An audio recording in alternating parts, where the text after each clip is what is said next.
it is.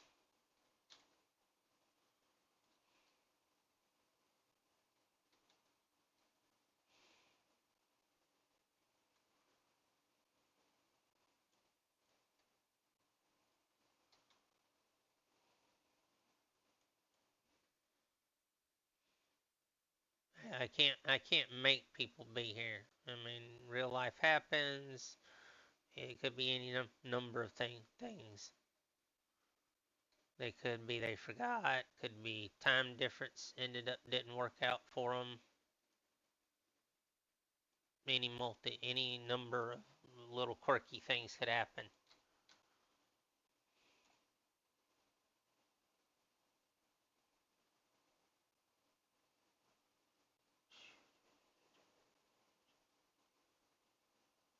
Quest Ros. Okay, yeah, he's in the middle of all of. Oh, he's up there on that camp. That's where he's at.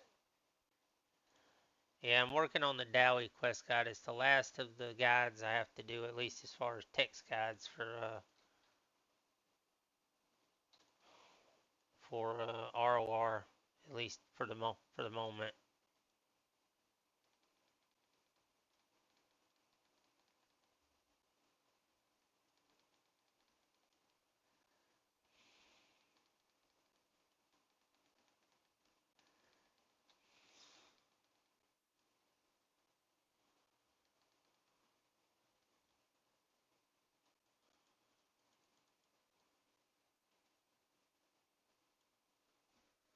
So,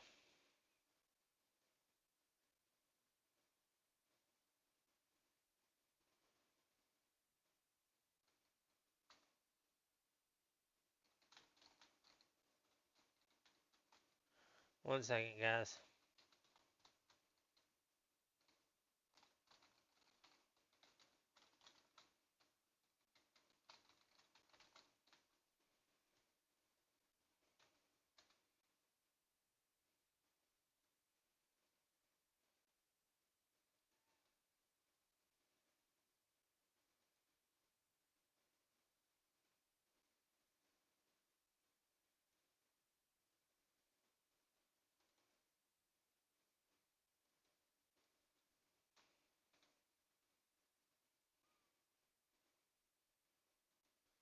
Let me get some people situated. Whoop, York's back.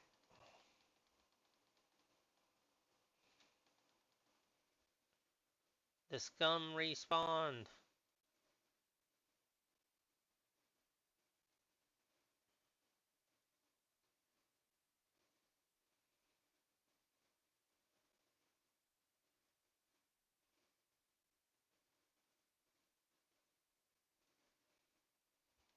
Well, there's one of the people. He's got to get his people all lined up, so we'll be there. Karis, if you're hanging out in the chat, dude, let me know. And like I said, just when you want to, go ahead and jump in, and I'll start pulling people into the channel.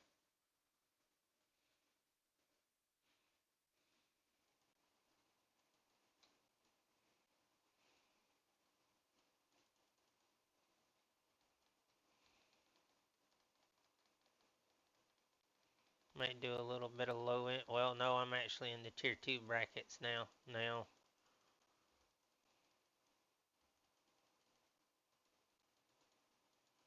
It has a big range. I didn't realize how big it was. No, take your time. I'm used to us running a couple of minutes behind at times. And for those that might not know how my podcasts work, generally anything and everything ROR related is up for discussion. Uh, if you got a valid topic you want to bring to the table, there'll be times during the podcast where I'll open the floor to the chat and say like, all right, guys, this is your chance. Put a topic forward. It'll give those of us in the Discord a chance to answer, have a legit conversation about it. The other thing is at the end of every podcast, I condense down just the podcast section. I don't edit anything out, uh, and I send it to the devs. So it's a good way to get your thoughts out, ideas out there, and have them heard. And I know Max and them listen to it because I get Max and them actually do respond to me about it because it helps them so they can hear what you guys are actually thinking. Part of why I started the podcast, for those that don't know, is it's just Max and them made it quite clear they don't have the time to dig through the forums through hundreds of posts trying to find one little post. And it's just, this works out easier because it's something that they can literally listen to while they're doing their regular real life work. That way, when they're able to get to where they're working on the game or whatnot, or they have a meeting on the game or something, they can pull up the video and be like, okay, hey, some people were, community's been talking about this, and they can throw the idea around. So it has helped for those that don't know.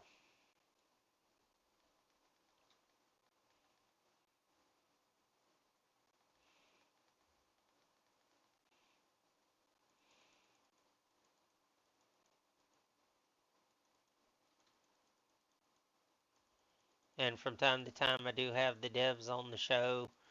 Uh, they'll come in randomly sometimes. Sometimes we'll get some of the CMs in, and they'll put information out, or they'll want to jump in and weigh in on the conversation. It varies.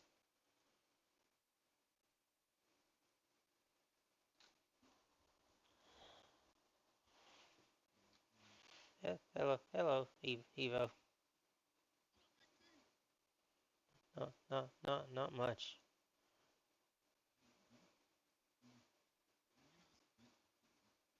Yeah, I remember.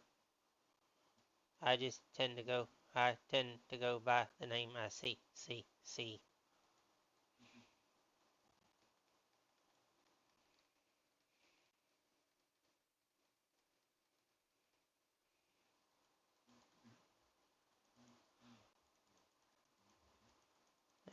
I'm too stubborn to quit. Karis is getting some last minute stuff going.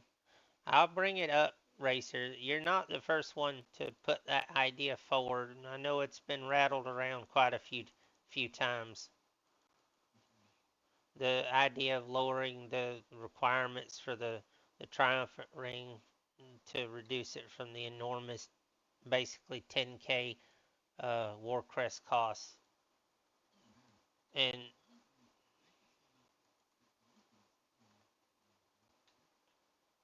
it's there's some stuff I want to bring up during the podcast, and I'll make a note to make sure that gets through to the devs because it's been something I've been seeing increasingly more of.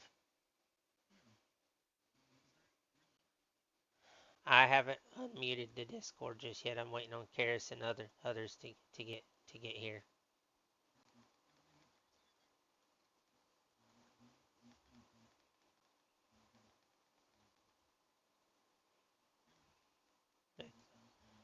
I got you.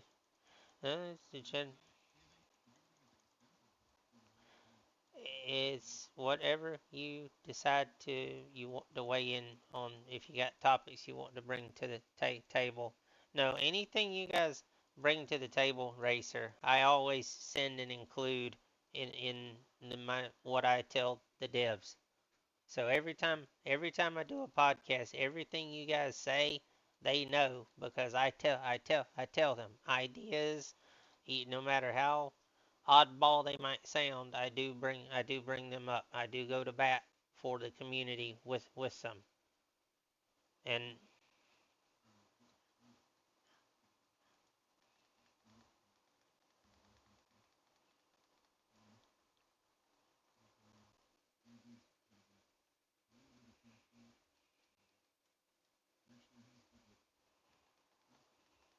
yeah,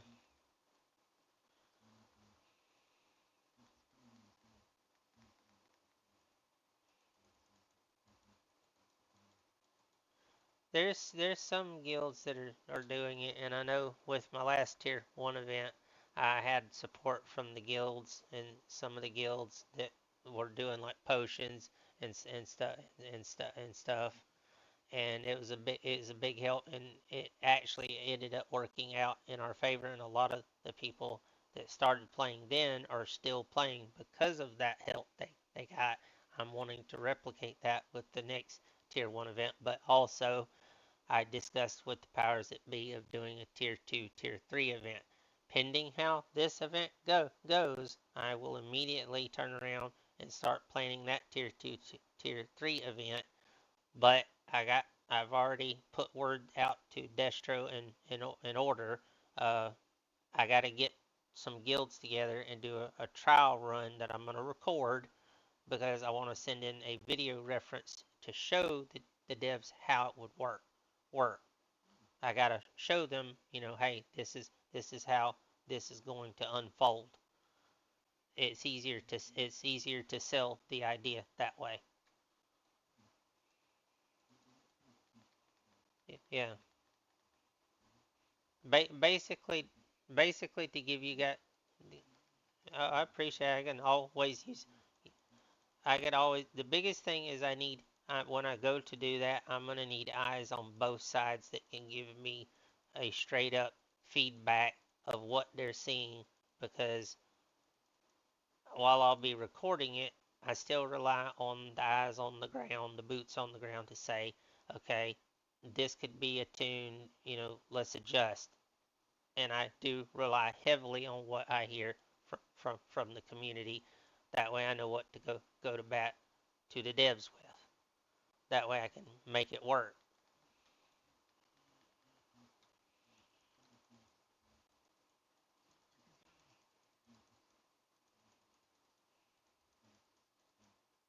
Yeah, yeah,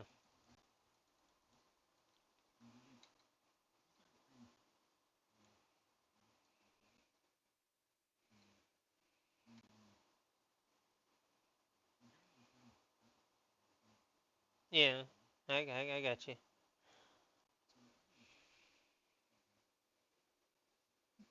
All right, not a problem.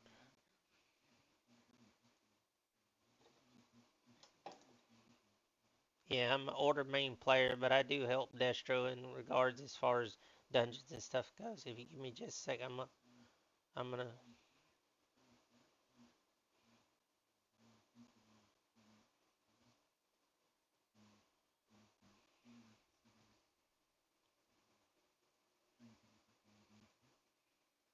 I got you.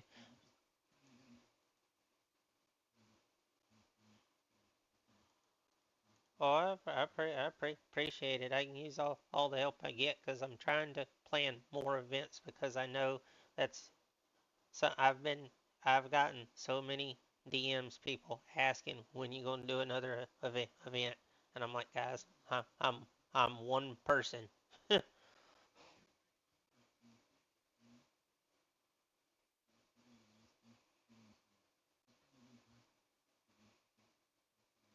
right. Well, let me open up comms, and you can introduce yourself to the stream, guys. We're officially gonna kick off the podcast. Jo- join join Joining me today, as usual, is my co-host Karasana, in his own right, a excellent streamer, and also Evomax. Let me open up comms and make sure that everything is working 5 by 5, because sometimes there are technical. And there's always room for error. Go ahead and say something, guys. Okay, hold on. I gotta tinker with it. It's doing the weirdness thing again. Try it now. Now it's working, and let me.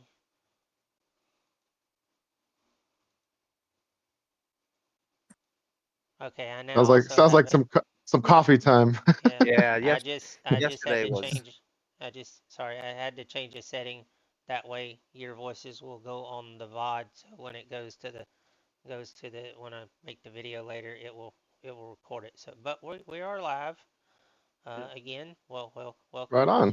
Karis and Evo, I believe you're Art Boys, is it? Negative. Uh, Insidious. Okay, Insidious. We do stuff, you know, or do we? Tell us Who a knows? little bit about yourself. Uh, we were originally from Live back on Badlands before the dark days of the server shutdown. We are reestablishing ourselves to work towards a 24-man guild. To give you the synopsis that I have for us, we proceed in a gradual, subtle way that provides harmful effects. That's the definition of insidious.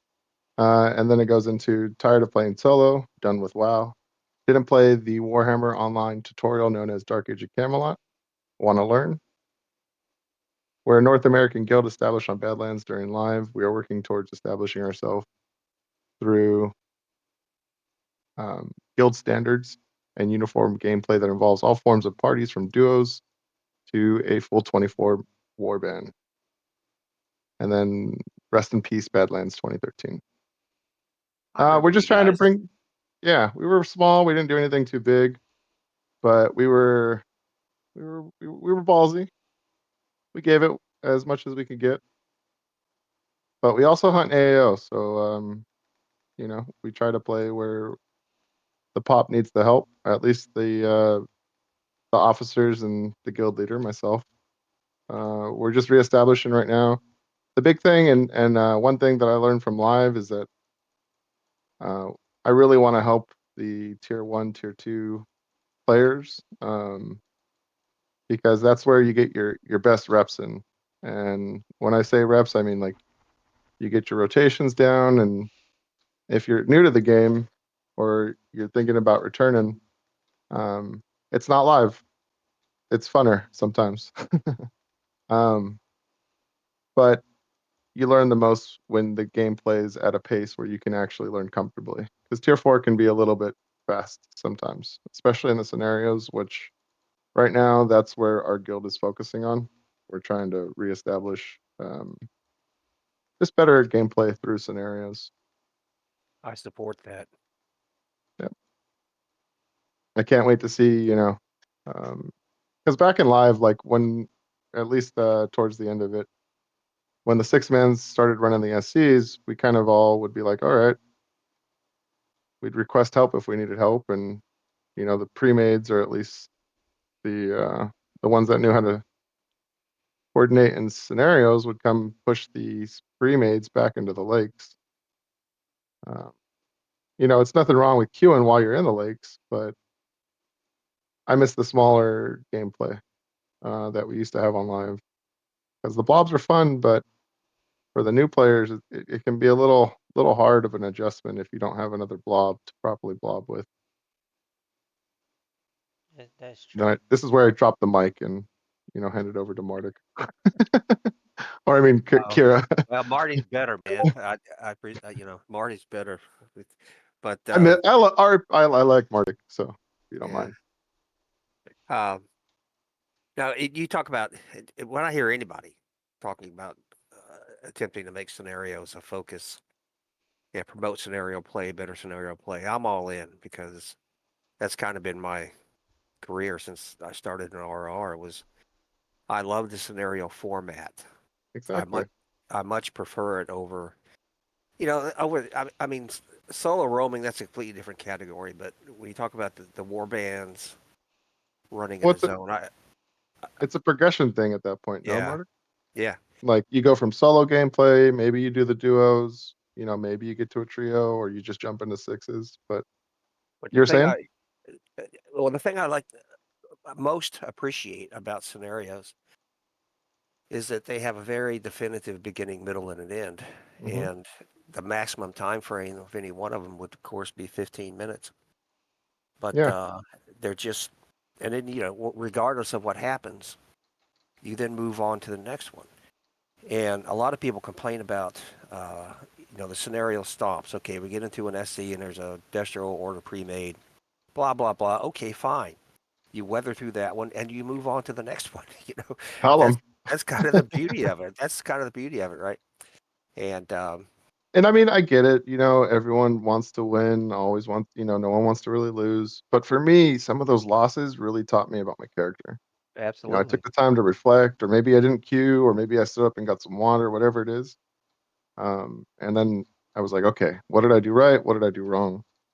Uh, but I don't mean to interrupt. Go ahead. No, no. Uh, oh, Todd, there's one quick thing I have to say, Fire just away. just so you know. Uh, at 12:45 my time, I have to bow out for about 20 minutes. I got to run my son to work That, because that's that's that's it's fine. like 2 degrees outside, and I don't want him, No, I don't mind you know. that. Roger That's that. fine. Real life first, bud. Yeah. That's So fine. so I've got till then. But I also know um, you prepared some video stuff, so I'm on standby for that. well, I yes and no. As I was talking about, I think I was on in your chat a couple days ago. Uh, the video background format that I use, like when I was doing the podcast for you, Yeah. and I would most often I knew I was going to be alone, so I prepared all that background stuff just to have. It's not that they're hard. It's not hard to make it, but it is very time consuming, and I just haven't. I haven't finished it. In fact, I've been working on it all morning, but I haven't. I haven't finished it, so I really don't have um, a version to show today. It's fine. What is We it can add about? I, we can add it up later. Yeah, post editing. yeah, yeah. But to get an idea, just in case anybody's listening, just to get an idea of, you can go to my YouTube page and see the back editions. The previous episodes, I should say, of the Top Model podcast when I was kind of hosting for him. And a few days back, a week or so ago, Toth asked me to craft another one, and I just, like I said, I had yesterday something really important came up. It was Magic Day. My son and I went up to Techno. We went up and played Magic all day, so that was kind of yeah, Oh, that's fun. the important stuff, right? Yeah. But anyway, if you guys are pushing scenarios, I'm gonna just end on that. I 100%, buddy. I'm in your corner. So Well, to kind of keep the conversation going about it, I think kind of right where it's at, and shout out to all the devs for keeping the dream going. Um, but I think it's now at a community level. Like it's kind of on us, and it's our responsibility to set these standards again. Like if the community's complaining that the game's too hard, relative to the degree of or the percentage of new players, right? What can we do to make it easier? Do we need more guilds supporting through those things? Is it that the focus? Um, because I mean, just getting some of the newer players that are coming back. Forget who he was. Was it Taj Torn? Forgive me if I'm disrespecting you. Really respect. Just ran into this new Shadow Warrior the other day on my sword. Ooh, he's a handful. I'm loving it. You know. Um, but there's these new players that are coming back, and if they're best and they put in their reps, like you just got to take that L to the chin. And on your sentiments, Mardik, that's the beautiful thing about those scenarios. Sometimes they're so quick and so fast. Um, you get in what you can and then you get out. Because if we take like the philosophy of what Warhammer is and we start looking at other games like Total War and all this, that's kind of where it's at. You're supposed to have these like disadvantage moments where maybe you have too many healers, maybe you have too much DPS. But at that point, or it's are the just members in the scenario talking and communicating? Are they yeah. trying to help out the new players? Like there's a degree of tactics that we're kind of lacking on both sides that Well, again, I'm gonna absolutely. put on the guilds, like where are we teaching? Are we communicating? Are we keeping our information hidden? Because at the end of the day, what makes this game a lot of fun is when the unknown meets the chaos. Both sides introduce a degree of chaos and order.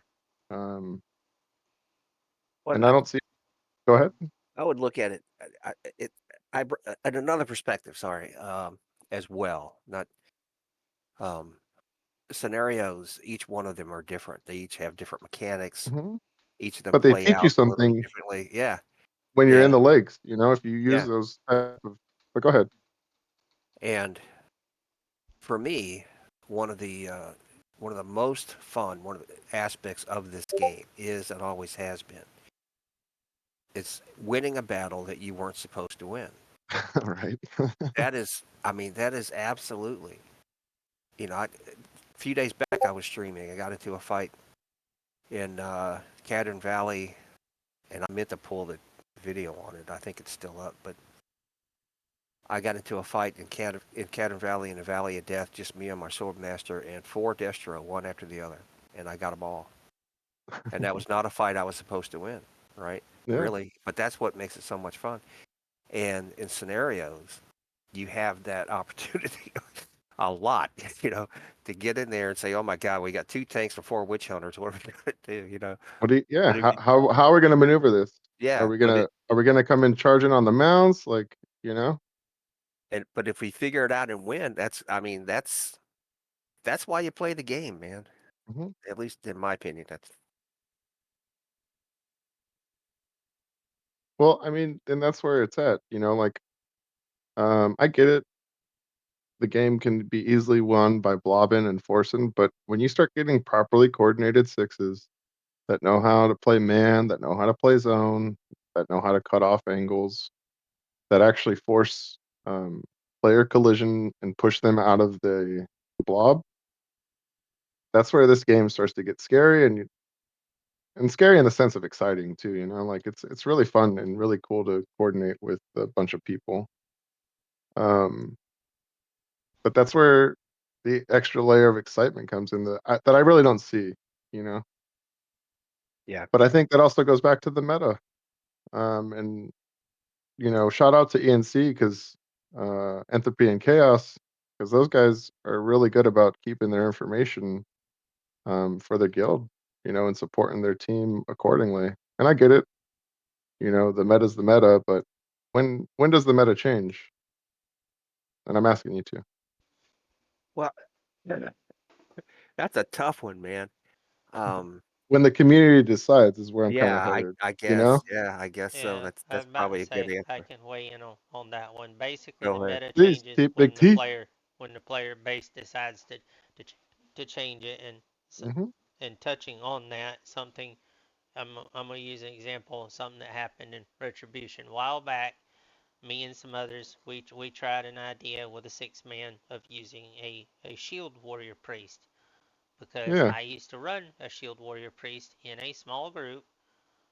Uh, and it worked pretty well. And something that we found out is that with that shield warrior priest, he can hang with the melee and the tanks, can keep the heals rolling and move with them, which gives the regular healers a chance to catch up. Because something that happens frequently in fights, your healers pretty much are stationary or they'll do some moving. But the point is that your melee and tanks will often outrange the rest of the warband. It almost always happens without fail.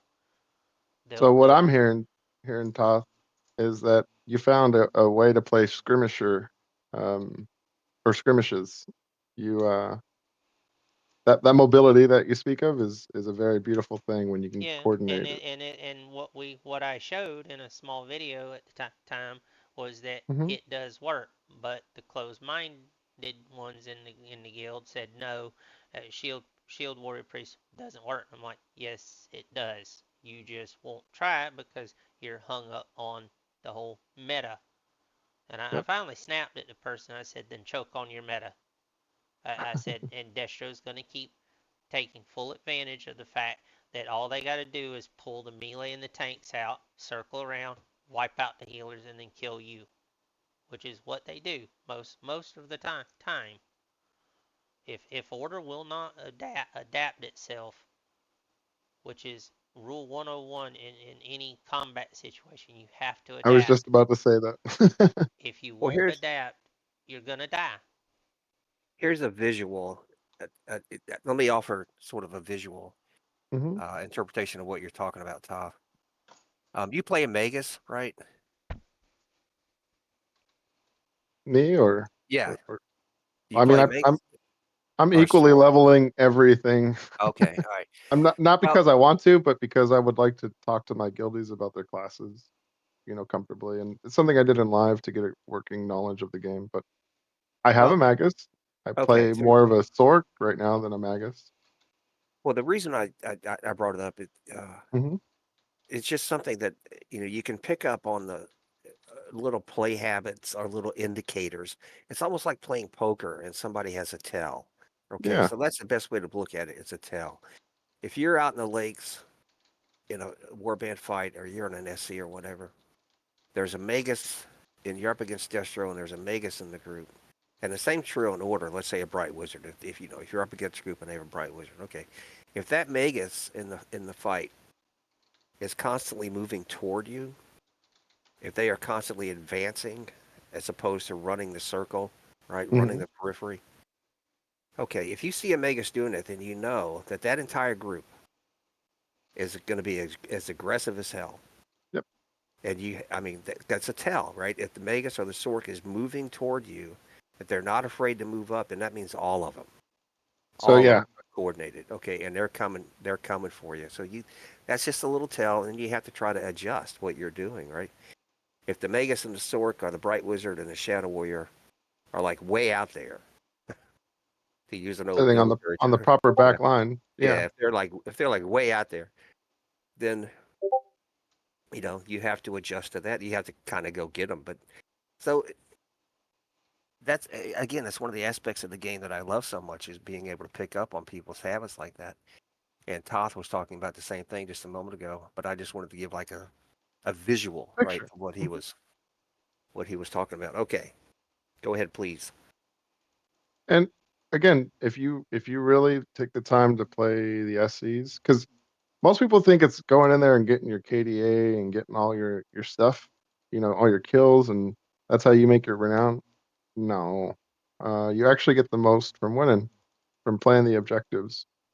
And if you can do it properly, where you can kill and get the objectives, that's when you've capitalized on that. That's when I walk away sometimes with my 20K renown scenarios. Um, and I'm only doing that mostly on the weekends, but during the week, every now and again, I'll get a 10K, a 7K when I'm really digging or itching for it. Yeah. Because It, the game, again, is designed to give you progression towards the lake. I don't mind that the meta, and the tiers are set up the way that they are, but the one thing that we're kind of lacking from live is the progression part, teaching the tactics. Um, so if a lot of the warband play that's going on right now is centralized around that, the mid-tier classes would probably benefit the most from scenarios. Because T4 right now is just way too gappy. Plus, with I feel like now we're gonna kind of move into leadership and just overall tactics from each faction. Um, but yeah, I don't know if we well, want to go into that's something. politics. No, I'm gonna try to limit that at least, but I understand No, but what you're. like that's I understand where you're getting at with that. yeah, That's something even I've noticed, and I try to help encourage is getting because new people to want to lead, helping them learn tactics. Uh, Okay, let's anything. segue into that. I'm sorry, Toth. I'm sorry for cutting you off, but let's use what you just said as a segue, if you wish, if you guys I are mean willing, it's Big about T this new program, Toth. this new Warband Leader Reward Program. Toth says, try to encourage people to help lead war bands. I'm really interested to know what the two of you think about the Well, our goal program. for Insidious is to have a legitimate 24-man warband. But I don't run warbands like the warbands that are ran here. I would actually like to get to a proper warband, or at least what we would do on live when we had the proper leadership. Was each group was their own independent, or each, six Right, right. was there of the four parties. Each party was their own independent unit. They just had, they would listen to one person. but each member would be in charge of their own party. Um, or how can I say this? Each lead would have their own leader in each party, and you could coordinate where you could set up proper flanks. You'd have a 3-party advance with a one-party flank, or you would do 2 and 2, or you would coordinate baits and stuff accordingly. I don't see that. Yeah, I'm not that's in the lakes enough, but when I am in the lakes, all I see is blob. yeah, You that's might get the it's occasional 12 v24 or 48, but go ahead, T. I'm sorry. yeah, it's something you don't see a lot of anymore. Not since I used to lead war bands fighting FMJ back in their heyday when I had Sproximus and it was me and Ultramar. We would do that. We would divide up the war band. We'd have one overall leader and then we'd have like a sub leader so that Hmm. people knew who to follow and it kept the fight going. But we were very coordinated. People were like, "How are you winning with a pug?" I'm like, because people are listening and you teach them what they don't know instead of Yep. screaming at them. People The nowadays, and screams don't get you anywhere. yeah, I mean, it'll get you somewhere in the moment, but the thing that I notice with a lot of guilds, and there's still this mindset of don't share information, don't teach the new guys anything. It, the comment that I hear from some of them is meat for the beast, and I'm like, yeah, that doesn't help. That just costs us more players and people yeah, leaving. You're because creating the problem that you have been fussing about. We want I'll go on people to record learn. right now for any of you 40/40s that are coming into tier 4, don't get discouraged. It's going to be probably the most challenging to get through. There's PvE content that can help you, but that's also where your guild is supposed to kind of like get you through, you know. Uh, and at the same time, find the people that you can play with. But to kind of go back and not get off topic too much, um, to answer your question, I think the benefits of the warband, um, benefits The incentive are, program, yeah. yeah, the incentive program. I think it's great for the current meta. For me, it doesn't really benefit me, right? I mean, I guess I'll take the extra stuff, but I want something to give back to the people that were helping me through it. You know, like I think it'd be cool if maybe the devs could give like incentive tokens to the team member that gave the most protection or the most heals or something like the scenarios. Because the main reason I live in this and sleep and die in the scenarios and because those crests, man, that's the real grind. And yeah, and you're exactly right. That Triumph ring, come But on, the 10,000 crests. Why, I'll just buy Sov for that. Like I'll just go buy my whole sovereign for that and work my way towards that later. well, Oh, I but anyways, I digress. I don't want to get hot for no reason.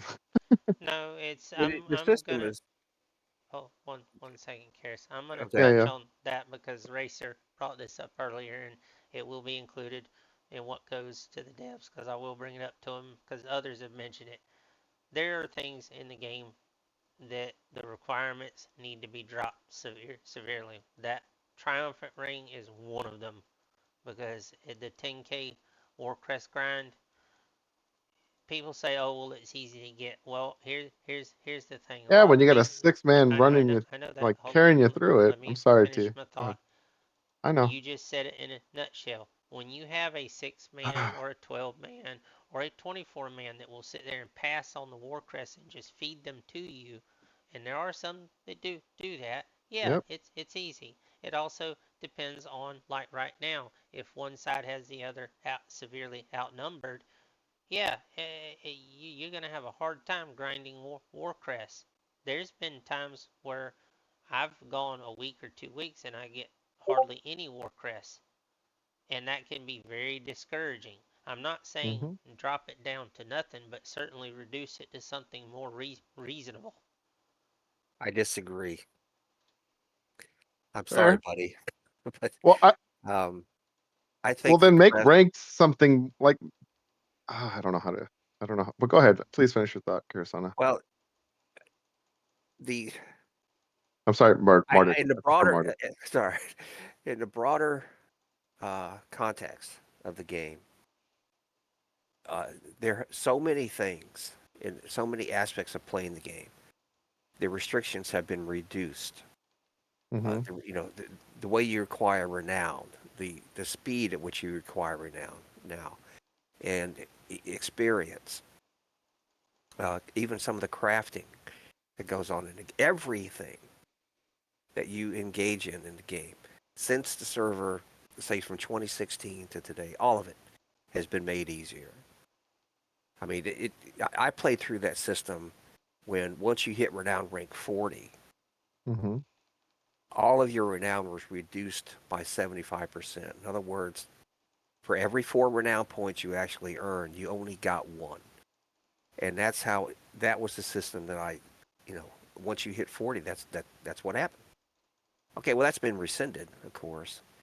And a lot of the gear grinds, especially. I remember when Conqueror gear came out, damn stuff was almost impossible to get. But Language, please.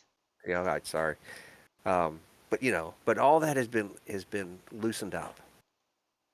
And so I think there has to be, my simple opinion, I think there has to be something in the game that's really worth striving for and takes that, if you want to call it time and effort or whatever, to get something. There has to be something, that just isn't uh,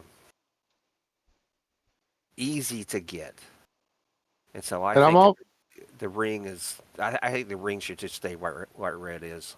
And when you get it, I you think get it. that's already there through the ranked, right? Like you have the means of getting it quicker through the Right. ranked, but ranked doesn't pop enough for that to occur, right? True.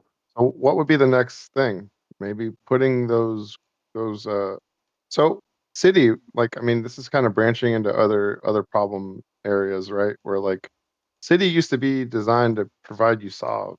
Like there was a Yeah. reason to do city. There's no reason to do city anymore. Besides my personal reason, which is if someone's gonna break into your house, you're just gonna let them break into your house? Hmm? Like what? Yeah. No, me, no. I'm doing something. Even if I go down swinging, I'm doing something.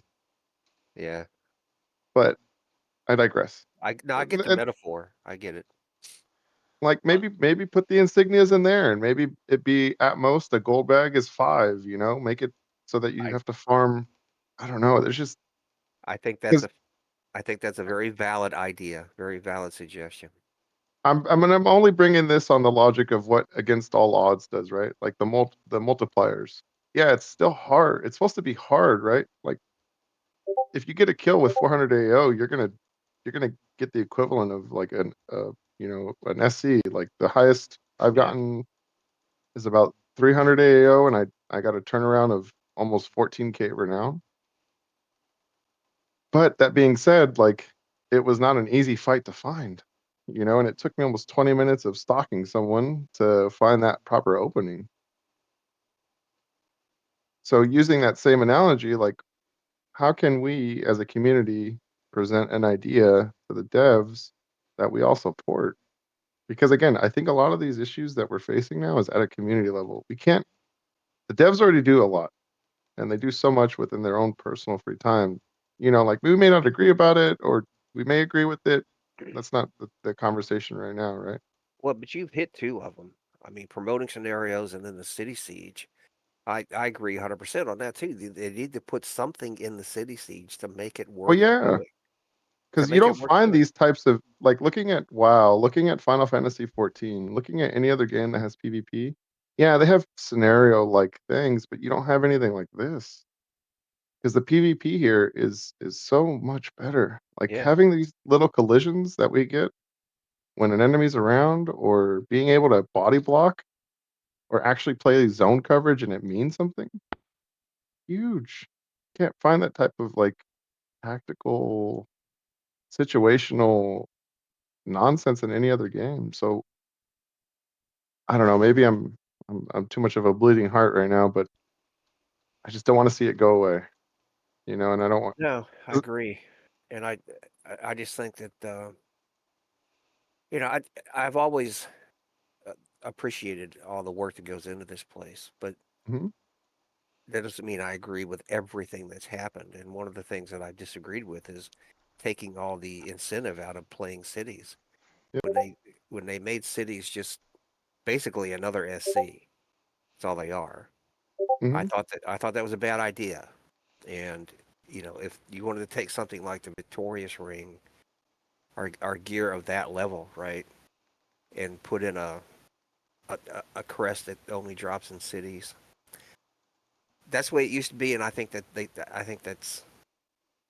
should do something like that. Make the cities worth doing again.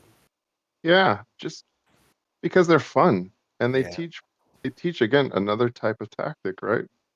Like having those yeah. champions move the Guys, way that they move. I hate to interrupt. I got an ad break No, go ahead. coming in 30 seconds, so you might want to hold Roger off that. until after the ad break's over so people don't miss out on anything that's said. We'll do some filler talk. How's the lakes going today, gents? I'm Not just good helping for the guildies order. get some ruin. No, I'm not but logged in. I was, it's kind of EU time right now. No, like Yeah, yeah. Destro, I'm I've going been on working five so hours. much. I'm going on 5 hours right now in Destro for 3, almost 4 hours of that has just wiped the floor with order. Ugh. Like keep after keep, fort after fort. But it's normally like that around this time, right? For a while it wasn't. It was a little bit more even, and then Hmm. people's playtimes changed. Order again pointing out the fact lack of leadership drove a lot of that. Yeah, what I've noticed is NA. It's funny. NA switches, right? Destro loses the leadership, and then EU loses their leadership in order.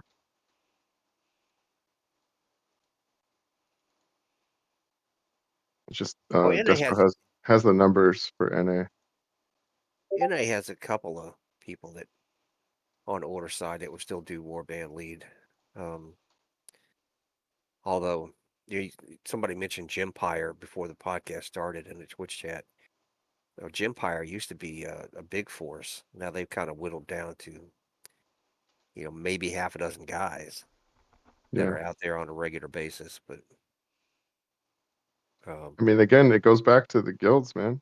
Like if they're not actively recruiting, like I'm really so in my guild, I'm trying to get back to what a guild was, and if we look at the definition of a guild, a collective group of individuals And commercial striving breaks towards. over. Gotcha. That worked perfectly. I always Oh, it's wanted to over, start a. or where are We're we at? back. We're Oh, back live. We're back live, Okay. guys. okay. I After always Um, them wanted. ad break. I always wanted to start a guild and call it the Borg. the So when we Borg. ran around, we are the Borg, Yeah. But So just to kind of recap things, the first real topic we covered was discussing a combination of the guilds being more involved with what's going on, helping teach people, uh, definitely being more active and letting people know, hey, especially to the newer people coming on the server, as we've seen a steady, influx of new people coming on, uh, to help get people from tier 1 through tier 2, tier 3 on up into tier 4 instead of them running blind directly into the basically the meat wagon, as some Hmm. call it, uh, using their options. Also talking about lack of leadership on both sides, how it does change hands, like EU times, order suffers, uh, NA times at night, then it's the reverse. So it does change hands on both sides, even though both sides fuss endlessly about it. Also, Almost equally. yeah, we also touched on some stuff that was brought up by some people in chat concerning the maybe reducing the war crest count on some items. I still think that does need to be considered because there are some items in the game that honestly the requirement is just ridiculous. I'm not saying tone it down to nothing, but some of the stuff is already is it's outdated and it would not hurt to drop the requirements to it, or it's either update those items to make them worth the grind and the hassle, to be honest. I would agree with that. All right, Toth, I apologize, but I got to run my son to work. I'll be back. All right, see you So when you return. this See you this in a is bit, fun. Mardik. All right, I'll be back. Thanks. Mhm. I was gonna bring up something, but I'm gonna wait for Mardik because I think he'd bring good insight too. That's Um, fine. That's fine. did you have Anything you anything would you like? wanted to? Well, I was about to ask you, is there anything you'd like to bring to the table before I open it up to the chat and see if anyone has anything else to add into it? I'm always open. I love talking to the chat, especially your community is so nice and respectful, and I do my best to reciprocate. So I do watch my tongue when I'm in here. But no, whatever you want to talk about, Toth. It's been a long just hearing your voice, man, and knowing that you're good and you're solid brings me joy. So I really liked doing this the last time, and like I told you earlier, I'm just trying to give back to the community while the game's still here, because I went through losing this game and not having it for a while, and for me, it really helped me, at that point in time in my life. So I always treat it as until I get to know that player, they might be just a very young individual that could use just someone to talk to. So, I got you. but the only thing I want to finish on is just remember there's another person on the other side of that keyboard. So when you do tell someone that they're not playing their class right, don't just tell them. Try to give them a reason or at least an understanding to walk away Be with. informative. In other words, constructive criticism without being a tyrant about it. Something I'll use this as an example. Panda Moose Hmm. was a good player, and I know Yep. the guy, and never had a problem with him. I talked to him, would love to see him come back to the game. As a player, You and me both. as a player, he could be very helpful. But, and I talked to him and I told him, I said, your mouth is your worst enemy because you won't stop. And he said, yeah, I know. I said, dude, you can talk to people without belittling them. You can dress someone down, as it were, and but do it in a constructive way so that they come out of it feeling like they've learned something, not like they're basically being put under the guillotine. I said Hmm. that doesn't help. I said that's why you're in the mess you're in, and he understood me. He said, yeah, that's true. So would I like to see him come back? Sure. He was a good player, had a good guild, had led a lot of good fights, but then it goes back to the part of people have got to know when to stop. There's a right time and a wrong time on how you deal with people, and it's got nothing to do with hand holding. People Hmm. respond better to positive reinforcement versus okay, negative yell, scream, treat them like crud all the time. It just doesn't work. We've lost so many people from the community because of that, and I have fought against that. Others have fought against it. I'm just more stubborn, and I won't back down. Okay, I'm back. Well, back, Oh, that Karis. was quick. Well, I had the time wrong. I would he doesn't go until 2, so I actually have another hour. I So got you. Well, I had the time wrong. So anyway, but yeah, who were you talking about? I Oh, was we were using just. I was using Panda Moose as an example of Oh, a good player, but his worst enemy was his mouth and how he talked to yeah. people. And he knew that because I talked to him directly in Discord. I even went to bat for him to try to get him unbanned. I mean, I went directly straight to the top to try to get him unbanned, but the damage was done. I did the same thing And for Yamcha, but I mean, I get it, you know, like, because when you're playing on the front line, or you know, you're playing with a group of people, and you know, your ego does get inflated a little bit. But how can I say this? Because when you're in the heat of battle, it's not acceptable, right? Because you're still talking to somebody at the other side of the computer, you know. Um, but I think that again falls back on the kind of people you play with.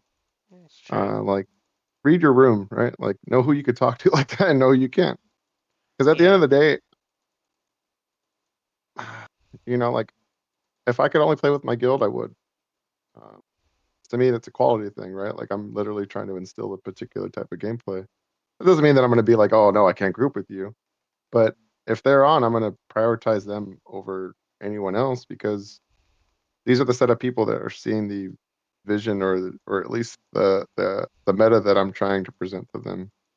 Oh, I get Um, it. You want to get your group of you want to play with your group of friends. So do most yeah, people that start the game, but you also you want to bring new blood into your guild. yes, You want to and that's what encourage I'm saying. you want to encourage growth. You Otherwise, don't. you get pe- stagnation, and it doesn't work. People just how can I phrase this? When it comes I get what you get now. to, yeah, okay, then I'll take that as a point made.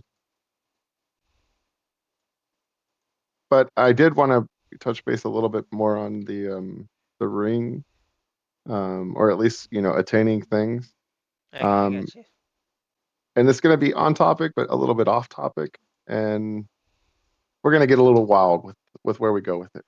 But so I don't know if any of you played Dark Age, but there's a private server out there, and this is not me, you know, trying to get anyone to go anywhere, but I'm a fanboy of Mark Jacobs, even though what he did with Camelot Unchained is unacceptable, but that's here nor there. This private server actually incentivizes, because it's a realm versus realm versus realm, so it's a tri-faction game, for those of you that don't know, meaning they have 3 different factions. And this game was made by the people that made Warhammer. Um, and I bring this up because that private server incentivizes people playing on one side, um, and also gives you extra incentive to stay on that side for extended periods. So what I'm saying is, I think that they could find some way to incentivize ways to get those insignias, um, through maybe warband leadership mixed with a combination of scenario leadership. Um, I don't see why we can't kind of layer the two in a way that provide any form of leadership to be rewarded. Um, I don't know. Maybe I reached too big in my explanation, um, but I do think that some of the stuff, just to keep it fresh, because quality of life is what keeps people coming back to games like WoW or Final Fantasy. Um, you know, these games are gonna take ideas from each other no matter what, because that's just what we do as a species. So well, Return of Reckoning used to have a quality of life manager, and I did it? know this. I know this because he lives here in my house. Um, my son Techno used to be on the. He was like he was on the cute quality of life team, Yeah. and they were pretty active for a while. And you know, the caveat I have to put on here is that I asked him about it.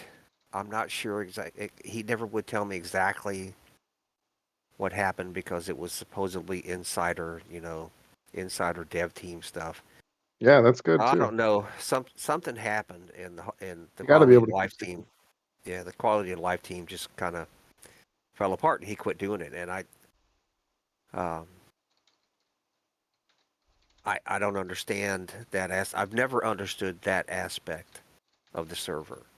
Hmm. and that when you have people that people like Toph, and Sproximus, if for those who might remember, Sproximus was that way when he used to stream, and Zappy Tap, and even Zarbix, all these guys that used to stream Return of Reckoning were and Fixer Ironforge, for God's sakes, he did Realm Watch before I did, and you have people who come in who actually want to do something for the server.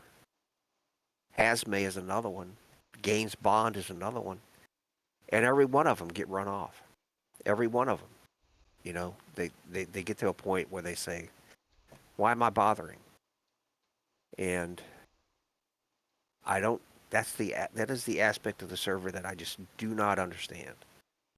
Well, That, Marduk, it was kind of like that on live for a period too. I don't know if it's just maybe the culture that we're allowing. Um, but I don't know, man. You think maybe if we were to hold each other more accountable, it would help out? yeah, but how would, uh, you know, how would how would that work? I I know. guess, how would that work? We Well, I mean, have a back in guy. the thing, we kind of knew like who was being, you know, poopy pants. Excuse the language, but then we'd kind of like Well, I think, respectfully reset his perspective, if you know what I'm saying. Like we, yeah, I think the not like we'd server. gang up on somebody, but we definitely kind of like, man, you're picking on the lobies too much. Like, I think the server, and I'm going to say this in all sincerity, I think the server got to a point not that long ago hmm where the powers that be, sort of, whether it was on a gestalt level or they actually talked about it, but they came to the realization that this can't continue. And they started actually enforcing the rules. And Tothmon remembers this when, God, what was that? Toth, what was that guy's name that did the? He organized a tournament and had the tournament, and then Pong, somebody started giving him all kinds of crap, Pong, and he quit the Pong, server. Pong. Pung, that's right. Pung was actually on the podcast once, and he did that whole bit, and then people started giving him so much crap that he quit the server. Okay, it was within that time frame that I think some people who have the power to, to manifest dread, if you will, actually great way woke of up. putting it. Yeah, actually woke up and said, okay, um, we're going to lose if we don't do something, we're going to lose everybody. And they simply started enforcing the rules. And when they started enforcing the rules, some of the people who were so uh, steadfast, so committed to breaking the rules, left one way or the other. You know, I don't see them anymore when I play. The guys who were the worst offenders, I don't see them anymore. And so, but the problem is that even now that the rules may be being enforced and people are being held to account in the terms of service and Rule 1.1 and all that stuff, the damage was already done. There are so many people who have left the server and Yes, that but that are never going to come back. Never, they're never going to come back. That you have the only thing left to us is just to rebuild with new players, and mhm. that's much easier said than done. I mean, I don't know. I've seen the numbers, and maybe it's because of the winter or what, but I'd like to think it also has to do with what's his name? I know there's a YouTuber who was putting new content out for us. Um, but regardless of what it was, the numbers have been up, and I've noticed a lot because I'm leveling every class through, and I work a lot, and I don't get to be on this game 24/7 like I would love to be. So what I do see is, sometimes a very far perspective that most don't because, it's a fun game and it's easy to play every day. And there's been an increase in volume, at least for NA times, Yeah. along with, returning players and new faces, new names. So I say if we got them here, might as well start, recultivating or re-engaging with them the standards that Let me, new players want, you know? Because again, it falls on us as senior or veteran yeah, let me add or something to what you're Mhm. saying, because Arch of Hate, who is also a fellow streamer in the community, just brought up. I can tell you exactly what's going on there is so much crap talking on lobbies. It is rough, not to mention you get on your stream trolling you. This is from a streamer side of the house. And I understand what he's saying is you've got a lot that and it's going on right now in advice channel. Prime Mhm. example. Right now So I as we keep my advice chat talk off. it right now in advice chat it's going on. You've got veteran players that are going off on lobies, and I'm sitting here trying to defend the lobies. It's about the auto ban mod, and their high and mighty advice is go start your own warband, figure it out. I'm like, no, people need to stop depending so much on auto ban and actually take the time to start helping these guys learn so they know what they're doing, not just chuck them into the machine, which is what. Well, not to selflessly promote myself right now, but what I did the last week was offer because the Art Boys, you know, shout out to Skarsnik, especially Lou. Um, they got an influx of new players, and they're like, I don't know what, like, they were like, we're trying to keep up with them and you know give them the support that they need. And I saw Lou talking to one of them, and I was like, yeah, man, I'll help you out. You guys want to do like a little discussion? Yeah, So we did about an hour long conversation on tanking, and I get you. um, Hold it on was one second. productive. I had break Uh-huh. kicked in and I didn't catch it in time. Make that money, Big T. Get all your ads in, man. Just let us know when you want to keep talking or when we go live. This is a lot of fun, guys. I miss talking like this. And Mark, it's good to hear you, man. It's Yeah, this is. I mean, I've always enjoyed doing these, and it's good when other Mhm. people come in. So I appreciate you being here. Yeah, I tried to get people from Benny Talax to come on, but um, I have not heard from any of them. it's fine and fair, I you don't know. know.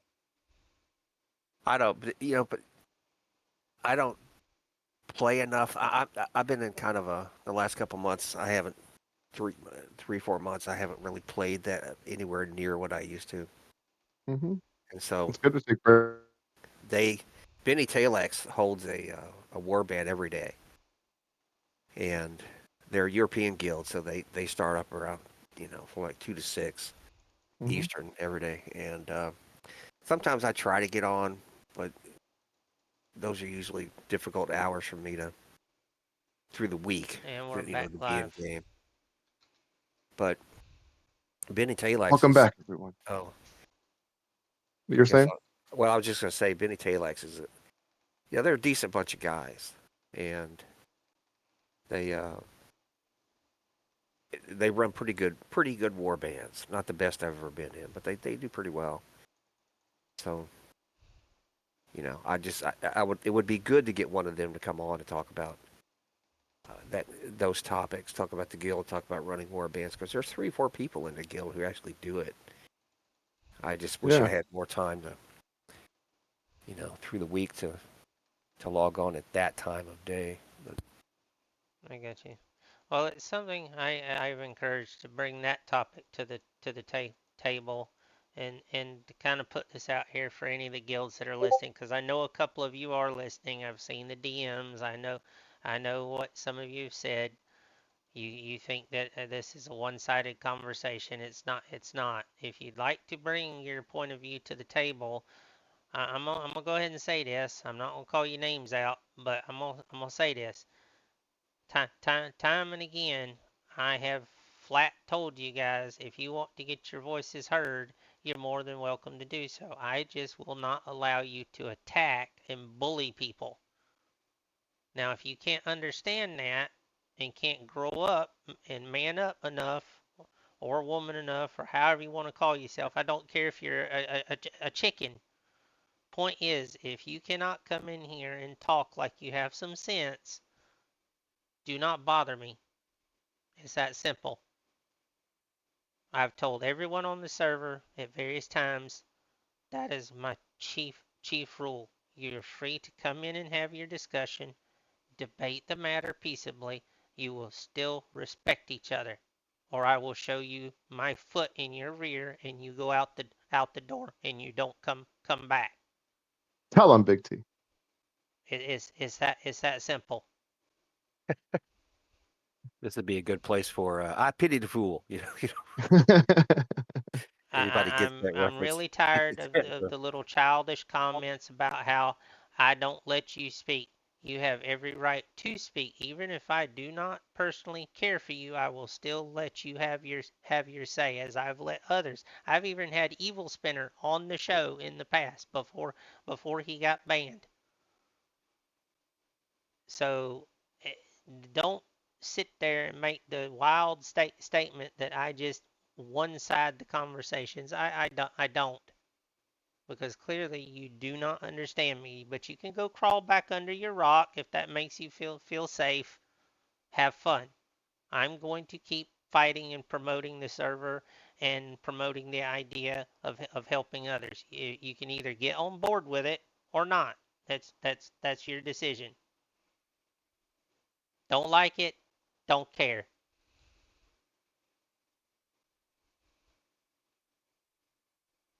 Um, But back to what I was going to say is something that I do for both Destro and Order for the guilds to help integrate the newer people coming in is, if you need help or you need to find a guild that works with your play times, you let me know, because most of the guilds on both sides know me, and I send your name to that guild and they'll get you in and they start helping you. And the system has worked pretty good at helping make the new people feel welcome and integrating them into the community, so they're not just running blind. That's something we could build more on, get more people in on it. Uh, I know the devs tried putting in a system to in game for people to use as like a mentor type thing. It didn't really take off because it gets no attention. The streamers, on the other hand, get a lot. Really? Tosh, I didn't know that. yeah, they did try to put something in. It just never got used. People just ignored it. Wait, I'm sorry, I missed something. What run that? The What devs There's tried like to a exactly? put mentored they program tried to or a put mentored. they tried to put in a system that would people could step up and identify like a if I remember how it was explained, it was touched on once before uh, like a mentor type thing, to where they could volunteer to help teach new people. But from what I understand, it basically, the idea got shot down very quickly because no one ever it got abused. It ended up being a case of people turning into tyrants about it. Mm, Uh, so as far as Power. I know, the system's not even there anymore. But I mean, that would be cool. I know a lot of I know Tosh and some other streamers. Whiskey does it at night during his streams. He's very helpful. If he doesn't know the answer to something, he'll point you to somebody that does. And Hmm. that's what I try to do with my streams. Do I know everything about RoR? No. But there's plenty of people like yourself, Evo and Karis, who've been here longer than me, or people I can turn to that I can say, hey, I got a new guy with a question. Can we get him some help? Yeah. And it works out better in the end. And that's what we need to focus more on in the community. Help build our community back up. It produces results. We're seeing more people come in the game and stay, not just try the game and then leave. We're actually seeing a slow increase. And this goes to what you were saying earlier. We're build. We're basically in a build fresh mode. Well, Yep. let's make it stick this time the right way. Because again, it falls on the guilds. Like, especially these new guilds that are being made, like they gotta, again, if you're gonna be a guild leader, it's not just, being a guild leader right now, because I don't know how to say it without saying it like this. What it really falls on us. There's a reason why it's a guild leader, you know. I'm not saying you gotta be the best. It's good to strive for that, You try. but That's all you can do. yeah, that's all You you can try. do. And then just make friends with other guild leaders. I mean, that's what I did when I first came to the server, and I was straight up with them. I'm like, look, I'm not looking to start my guild just yet. I'm just reestablishing myself, but eventually I'm going to join a guild, um, and I was able to make friends from there. Okay. Well, I think we covered a good bit with the first round of things. I know, Karis, you had some other topics concerning classes and stuff you wanted Oh, I to love this part. bring to the table, and I do want to open the floor up to you to be able to lay those out there. So if you are up for it, we'll turn it over to you. Okay, wait. My I think son, you stepped my, away. I did. My Ah, son came in to talk to me, and Perfect I missed something. timing. again. I missed something again. I was gonna Um, say you discussed with me earlier there were classes and what people felt about some of the changes that happened with the most recent patch. We wanted to get some people's feedback on well, it. okay. What I'll do is there were some topics I pulled off the forums for that mhm. for the background video that I was working on, and let's just do something fun here for a minute. Let's And go. um, That's there's a the segment Mordecai, in the remember? yeah, there's a segment thanks, in the video where it talks about, okay, what is the what class do you think is just the most fun, just the most fun to play? Because my base ideology on this whole affair is that Warhammer Online, regardless of what else it may or may not be, it is a game, and games are Mhm. meant to be fun. Supposed to be fun, So right? that's right. That's supposed to be why you play. But people have, of course, different ideas on that. Hmm. And I had a guy in my Twitch. I was streaming a few nights ago, and a couple guys were actually, came in, and one of them asked me because he was new, and he said, what is the best class to play? And my answer was that is exactly what tier one is for. You go to tier one, you roll up a witch hunter, you think, okay, well, I'm not, Or a witch elf, like our to the witch elf, Destro yeah, player. yeah, and you say, okay, I'm not really feeling this. Then you just abandon the tier one character and try something else until you find the one that really kind of clicks. You can always come Yep. back later. You level up a warrior priest or a magus or whatever, or a doc. I mean, And just you can know that always come back. when you do that, group play is going to be completely different. And then, but you're trying to get a understanding of the mechanic, because each faction has their own mechanic. Each class has their own faction. I apparently need more coffee. Each class has a mechanic that's mirrored on both sides to a degree. Well, yes, and I think uh, to make a point to the question though, if I were playing Destro, Hmm. my order of preference for classes to play would be first and foremost a witch elf. That's Witch right. elves, I mean, Yuki. my God, man, witch elves are just, you can have so much fun. If you want to, okay, a little while ago, Toth was talking about one manner in which some people on the forums try to screw people over, which is bad. The stuff he was talking about is actually bad.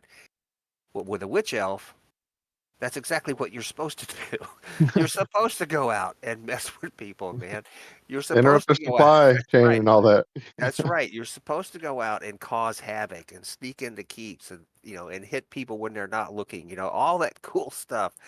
and it is just a blast. I mean, you roll up a witch elf and you get some gear. I mean, it's just a Or blast. Witch Hunter. Well, But I I tried to. know Okay, for the sake of I tried a your witch hunter. I conversation. did not have it. I did not have anywhere for what I don't know why. I couldn't tell you why, but I just did not have as much anywhere near as much fun as playing a witch elf. But They're a little second, bit more backload, but if you ever want to deep dive that, we can do that together, okay.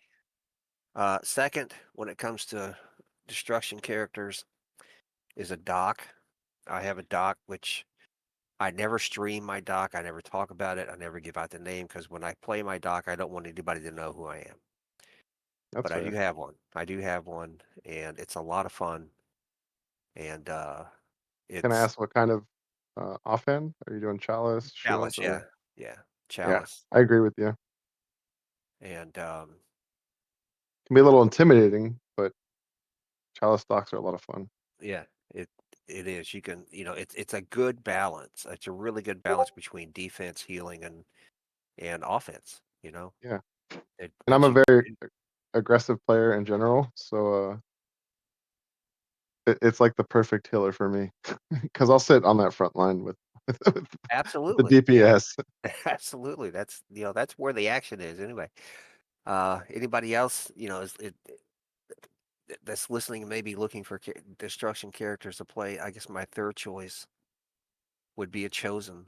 Chosen are just okay. You can have a lot of fun with you can have an amazing amount, a lot of fun with a sword master. Hmm. But chosen have something that I think no other. Now I may be wrong about this because I've never played an Ironbreaker because, with all due respect to Toth Monroe, dwarves just aren't my thing. you know, but Everyone has their their, yes, their yeah. their their least favorite but faction. but chosen can get to a You are listed in the Great Book of Grudges. yeah. Um, but Pretty unlike funny. as much fun as you can have with a sword master, chosen can get to a place that is just pure beast mode. Hmm. And I have a guildie that I call a raid boss, and I'm working on another one. yeah, But they're both chosens, man. They hit so hard, the whole top protection. and the defense. I mean, the defense is just insane. Yeah. So those would be my top three. If somebody were to You ask got a which one, favorite range DPS or um, distro? I no, No. actually no. I do on Okay. order. Um, those would be my top three though for suggestions of what to play on Destro. On order, first and foremost is and always will be Swordmaster. Swordmaster class is just an amazing class to play. Yeah, You you're can have a pretty lot of nasty fun on with it. it too. And the second would be a White I can't. Lion. I can never leave you alone on your on your swordmaster. Go ahead. I'm Well, sorry. you and the other half of the server too. Yeah. Jeez. Um, but White Lions, I play White Lion in loner spec, Hmm. and Which is loner not spec is what a lot of fun. very respectable. It's very hard to do. And then Shadow Warriors. I do have a Shadow Warrior that I play, and uh, I think those again are the top three because the Shadow Warrior is it. You get this mental image of if you know if you get the reference of an elf war dancer, if you get that Hmm. reference, that's kind of how it plays, man. And I put out a video of Shadow Warrior play that it just, I mean, God, it was a blast. But and then one more suggestion, and then I'll turn it over to one of you to talk about the classes. But when it comes to an Archmage, if you're going to play an Archmage, my advice is this: play DPS. It's more fun, and because my experience, I have an Archmage which is like 40, and we're down rank 60s somewhere. Hmm.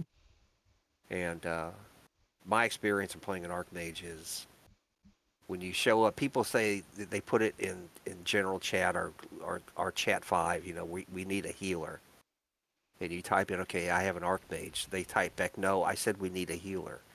So might as well you might as well play DPS, man, because most So groups would weird. rather have a warrior priest or rune priest. Rune priest are like are gods among healers, I guess.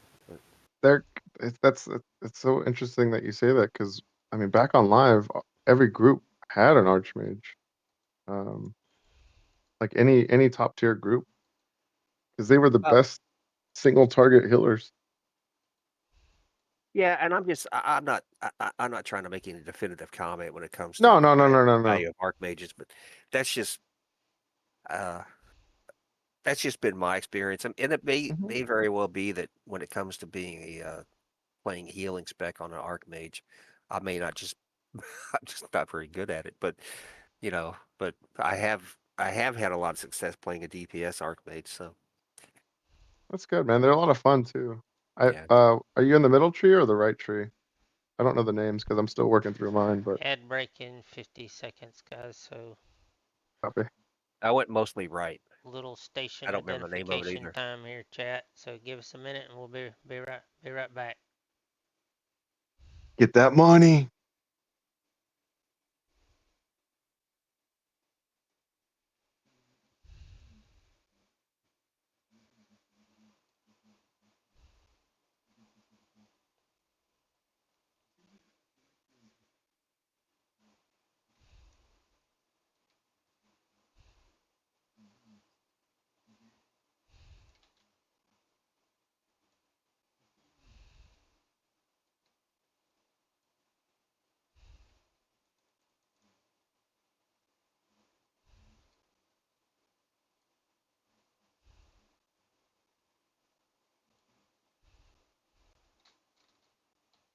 Mm.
And we're back. We're back, guys. I'm gonna unmute the Discord.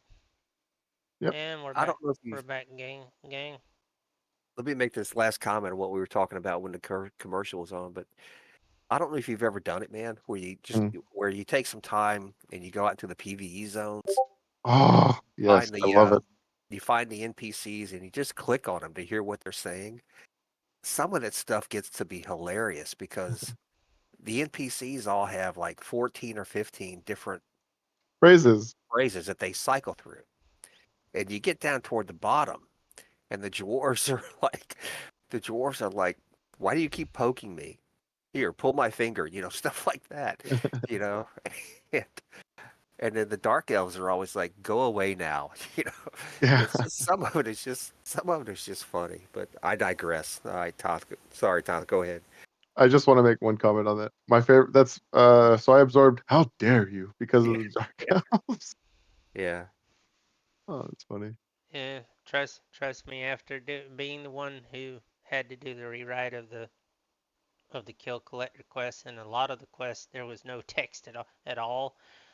Yeah. It the easiest thing, and this is no offense to anybody that's from Great Britain, but when it comes to snobbery, that's who I basically used as a reference to frame the the quests, because I literally thought old British aristocracy and that elite snobbish point of view, and I was like, that's a dead ringer for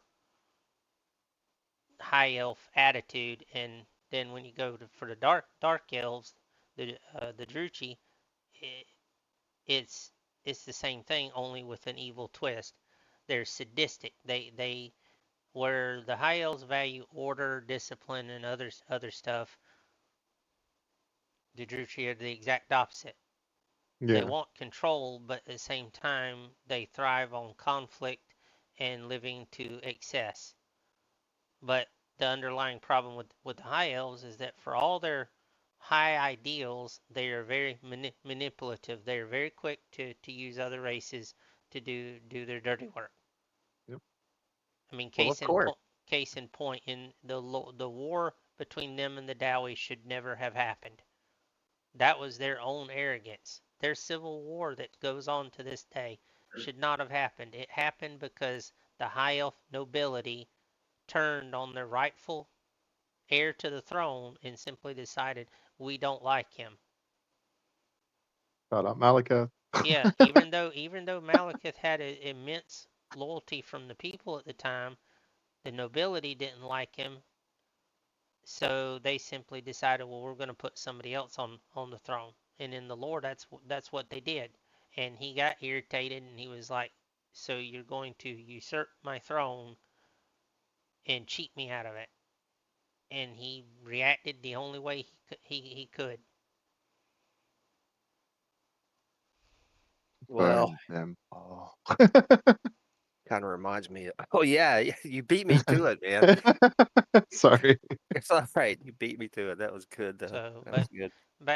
back on the topic of it. I know people are one of the comments that are some of the comments I've seen since the patch is people are like, why can't we roll things back? The pets are not working. I think it's the white lion pets are having tremendous problems. Uh, is something I'm I've been glad seeing you bring that quite up because quite frequently. Hold on, let me finish on yeah. this. Sorry. Go ahead. Something I want to bring to everyone's attention that people don't know, and I know this because it's been said and people just have not caught it. The devs are aware of the problems that happened with the patch.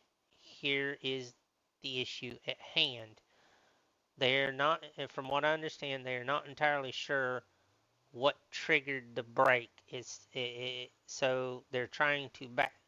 And again, this is my own, interpretation of what I heard and what I'm seeing. Is they're basically trying to backtrace and see what actually triggered things to break. People say, well, why don't they test this stuff? They do test it quite extensively, and I've been on the test server and helped test stuff before. Here's the thing: we've had stuff on the test server that worked perfectly. We figured we got all the bugs out of it, and then we get it over to the live part, and it breaks again, or it breaks something else that you wouldn't think is even remotely connected. This goes back to the spaghetti coding of the server itself. Yep. This is This exactly entire what server, happened on live. this entire server is reverse engineered. For those that don't know, Well, when when they originally got the original coding, how it was explained to me, they only got part of it, not all of it. So a lot of it they had to reverse figure it out and then try to make it work. It's like building your house on sand. it's not going to work real well. But So that's a great Well, analogy. I don't. that being said, people have been fussing, well, they're not doing anything to fix things. That's not true. They are. They're doing it in steps so that the server doesn't flatline unless you guys want a repeat of what happened over a year ago when the server they had to do a massive rollback when the server became corrupted and a bunch of information got lost. Let me address that from another angle. Um, the same point you're making, just to Okay, express it differently. go What I ahead. always what I always try to tell people that are playing the game, maybe new to the game or whatever, is that there is it. I've been on a server since 2016, and there has been one constant thread throughout, one thing that has never changed throughout the life of the server as I have witnessed it, and that eventually, if you'll just give them time, eventually the devs get around to addressing everything. Now, it may not happen, it may not happen as fast as some people want it to. It may take longer, it may be frustrating, but they do get around to the stuff that's important. They do get to it. So I've just, if something breaks, I don't really get all bent out of shape about it because I know that eventually they'll get it done. So Yeah. I mean, looking at it logically, if this was an actual game, like I'm going to use WoW because I feel like we all know WoW. And they on average have about a weekly update or so, but they also have paid staff that's dedicated to it, spends minimum 8 hours a day, um, addressing that kind of stuff. yeah, These guys are doing it in their own free time. They got their own lives going on. Some of them I mean, I would think that they have to work or have some sort of income. They have life engagements. So man, I at had a some joke. point, I had a joke there, but I decided not to do it. Oh my God, I'm sorry. Go ahead. Go ahead. at some point, like they're going to get around to it. But we're also in the midst of a patch that requires another layer of classes to get, you know, reassembled and reviewed. If this was like WoW again, all of it would be done in 1 week, but because of the way that, you know, the devs have their own stuff going on, it's gonna just take time. Which I don't mind because again, I'm all about getting my reps in. Yeah. Like Well, I have a um, prediction to make. Go mhm. ahead, Karis. What's the prediction? I I have a prediction, and some people, some people are going to hear this and they're going to think I'm crazy or whatever, man. But You have to be to be I, on this I, server. I guess so. But I think, and I really believe this, I really do, that if you know the history of Live, of Age of Reckoning, and some of the stuff that was in the works, that some of the items that were planned for that server before it went, before it fell off the deep end. I think that if this server, if it just given enough time, I think we will someday see one of the new races, like vampire counts, I feel like the code's in there. Yeah, it is. And I think if we just if there's enough time, I think the vampire counts, or what was the other one? There was a Vampires, they were chaos talking about undead. chaos Um, Well, dwarves. Yeah. if I remember correctly, when the Mythic staff were on the dev stream with Max and them, they did touch on this, and they did, if I remember right, it did get brought up that there were other races that were conceptualized, so that apparently the coding was done Yeah. for it. I believe, if I remember right, several of the sub races. yep. Skaven was one Skaven was vampire. live. No, no, I mean as a playable faction. Yeah, yeah. I know. Skaven, vampires, uh, and I think uh, I can't remember the others. It's been a while. I'd have to dig up Well, Chaos Dwarves. I saw the pictures of the Chaos Dwarves that were, the conceptualizations, right, for Chaos Dwarves that they had for Age of Reckoning. I don't know. I have no idea if it ever got any farther than just Yeah. the pictures that they had, but Well, what I'm that was another one. to make the point is that the two dwarf cities that got added in live, they were nothing more than just that concept. This dev Yeah. team made it happen. So the fact that that information is out there means that this team could do it. It will just take them time. The other thing is they lack the people to be able to take on that kind of work. Max has been more than, and if you recall the stream where he talked about the hinting at adding in the two high elf cities.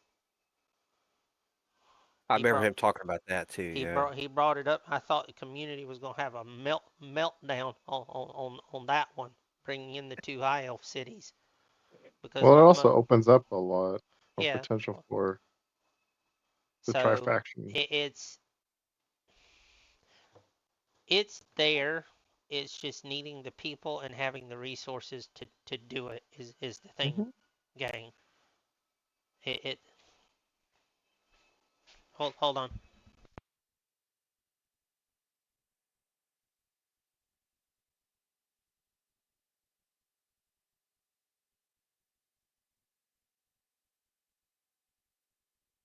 Check 1, 2. Are we on? Yeah, we're still here. He probably doesn't want dead air if we're still streaming. Oh, yeah. Uh, he's bringing up good points. Well, I suppose another reason that I would love to see something like that happen is because nothing will bring people to your server faster than new content, Agreed. right? And if I were to wake up one morning and saw an announcement on the forum page, tomorrow you can play vampire accounts, or what would be their order counterpart, man? What would or Mm, Skaven or something? That would be, well, I think it would have to be a 3-faction type thing, right? yeah. So I think vampire counts would be the equivalent of like chosen or chaos empire. Fair to say. Skaven would probably be the counterparts of dwarf um, and Well, for some reason I can't greenskin. think of it. There's got to be like another I'm human telling you, I faction. really think it was undead. That Undead. was one of the Okay. factions, but I could be Okay. wrong. From what I recall uh, back during that time.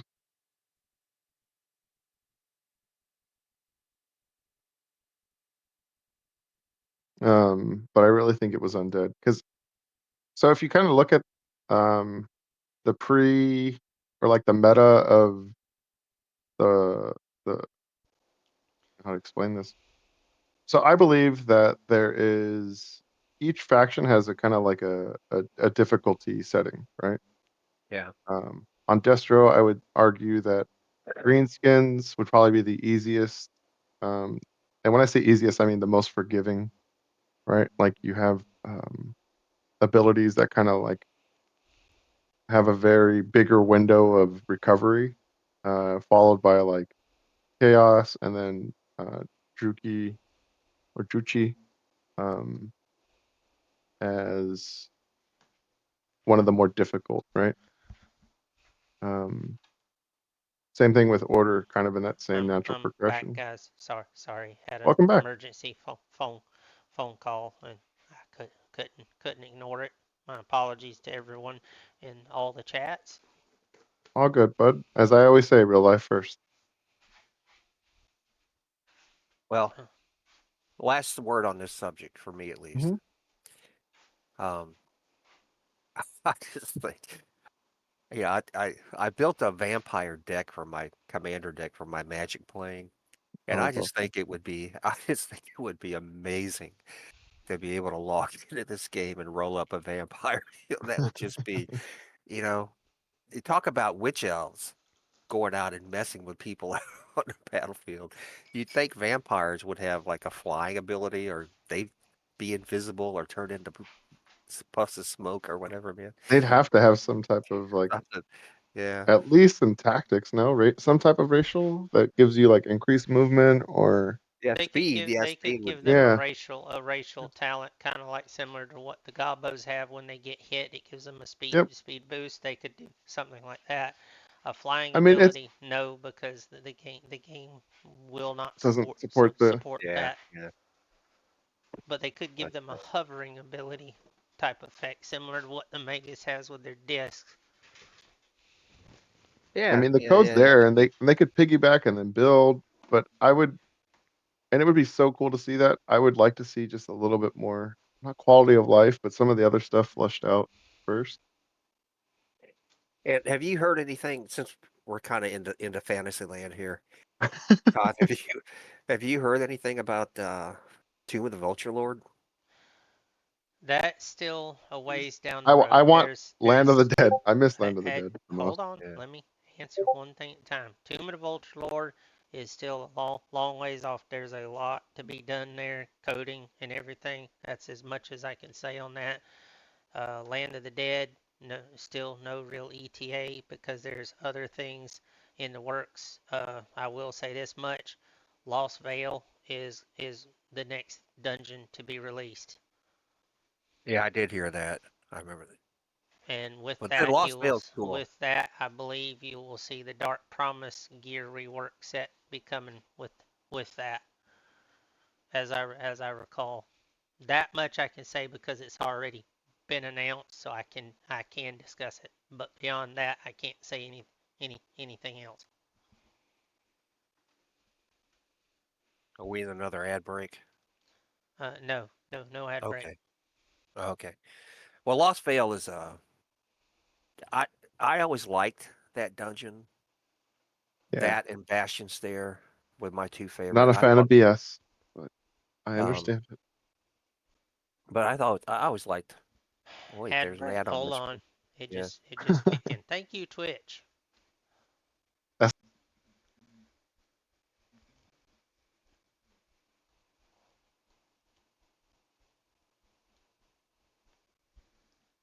All right.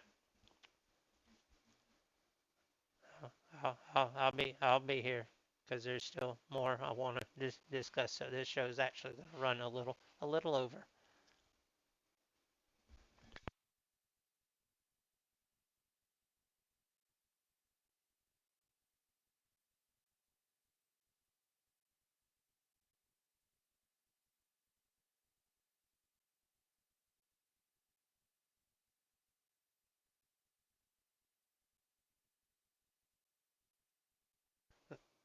It's going to be a minute. I didn't see the notification pop up, and it just kicked over into an ad.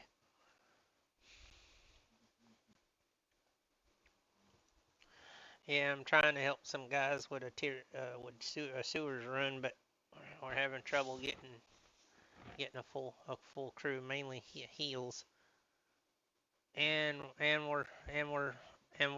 we're back, gang.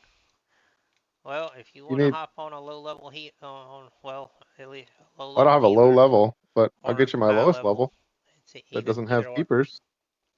Yeah.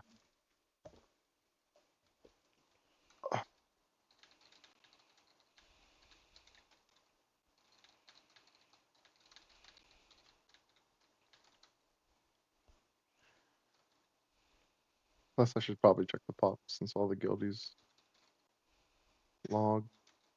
Oh, we're 50-50 in P2. All right, chat. Still Just a one heads 50. up. Karis had to step away for a minute. He shall return. As soon as you jump on your tune, just Gorband is my low level tune. Copy that.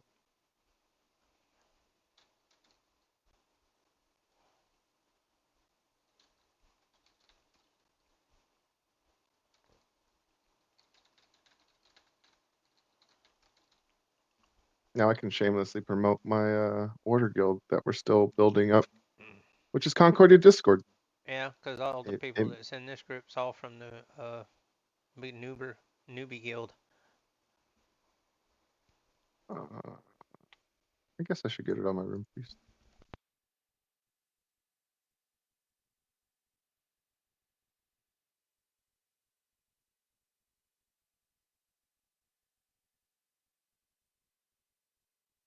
What was your I'll be at 5 with the next.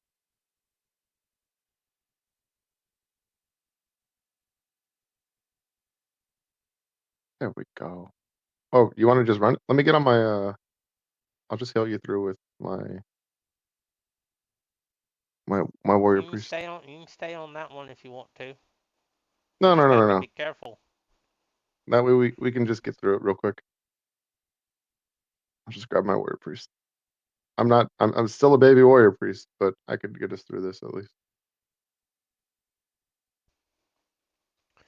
But no, chat. At this point, I do want to try and open the floor up to you guys in the chats.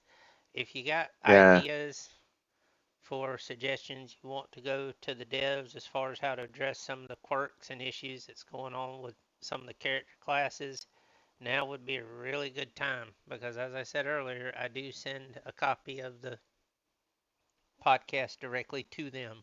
It's just shortened to only the podcast segment itself, not my entire stream. So if anyone has ideas or suggestions for some changes, positive changes, mind you, not ones that are strictly motivated by, oh, what's gonna make my tune God mode. We it's not what we're after.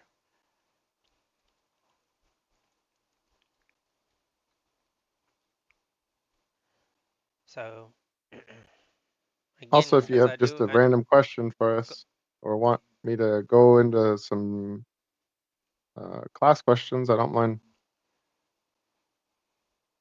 I like personally talking the most about tactics. So if anybody wants to discuss how to establish a line or what it means to hold a line or weaving or other forgotten knowledge, where are we going? You're at the bottom one. yeah, we're starting at the bottom one. Yep, yep.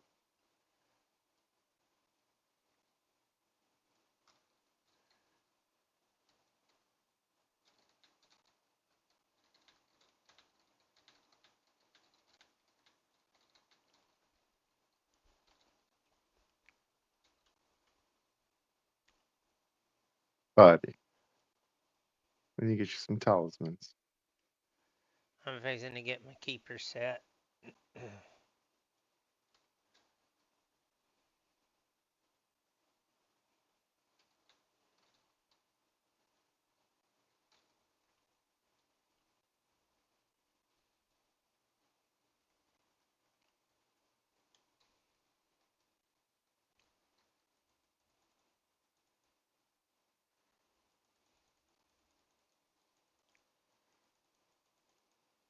People don't realize, but these things can still kill you at 40.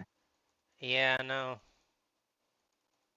That's one of the cool things about this PvE versus like WoW or anything like that. You don't get free passes.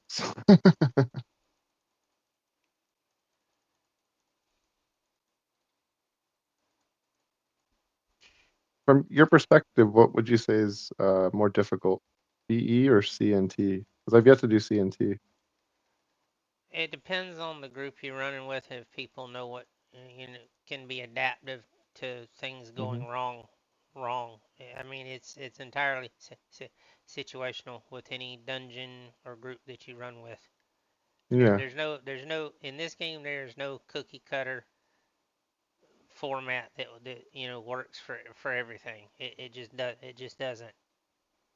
I mean, Well, like the 222 setup for warbands, that's a general idea, but I've seen combos where it's not a 222 work just as good. It's situational and depending on the moment.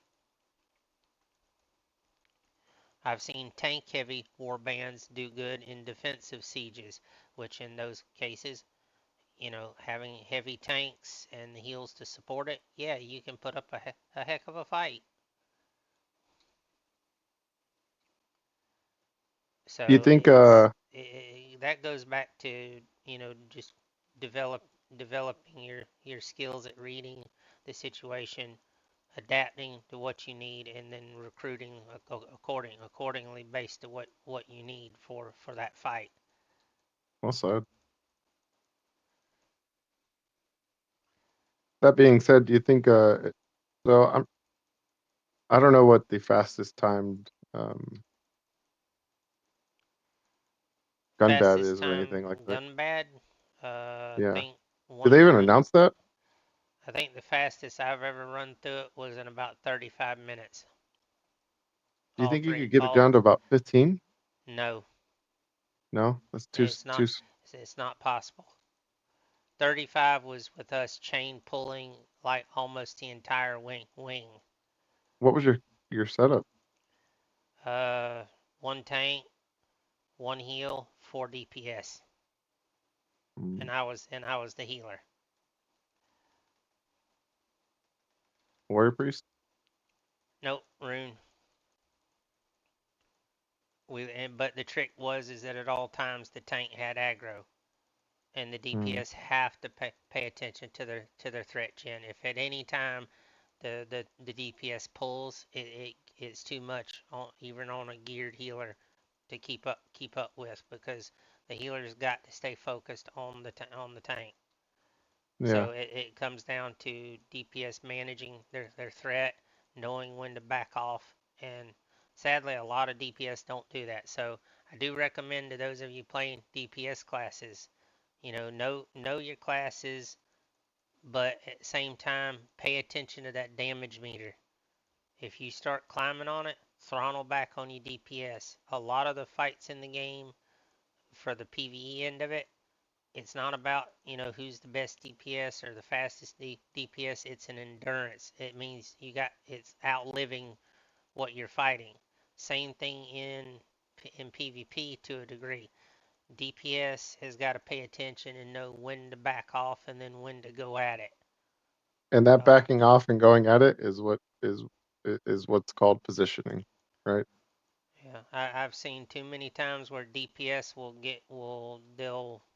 they lose sight of the target, and it becomes more about, oh, I'm gonna chase down, I want to be top DPS, I want to have bragging rights. They're more concerned about stat chasing, number chasing, as opposed to actually winning the fight. And I'm like, the best DPS in the world is useless if you don't live, or you get the rest of the raid team killed. It's not viable. Preach. I mean, I don't care what the elitists on the server say. They can blow smoke all they want to, but it's not going to change the fact that an idiot DPS can undo a party the same way that a bad healer can, or a bad tank. It's all the way around from every aspect. You have to work together as a solid team and play to each other's strengths and weaknesses, right? And know your class. uh, Other thing pay attention to for you new guys. A lot of your gear sets, as you're leveling, not necessarily a whole set is going to give you your best stat combo. You're going to mix and match. So min maxing is paramount if you're really going to go at it. Uh, you'll see a lot of people mix and match sets for, better block, better healing aspect. It depends on your class. So pay attention to the stats. And this is why I tell people you want to do the dungeons, because a lot of the gear in the dungeons will mix well with the rest of it. I mean, he's not wrong. Um, and this really for me, without giving out too much Insidious or Concordia secrets, uh, it's beneficial to have primary stats capped, and I'm gonna leave it at that.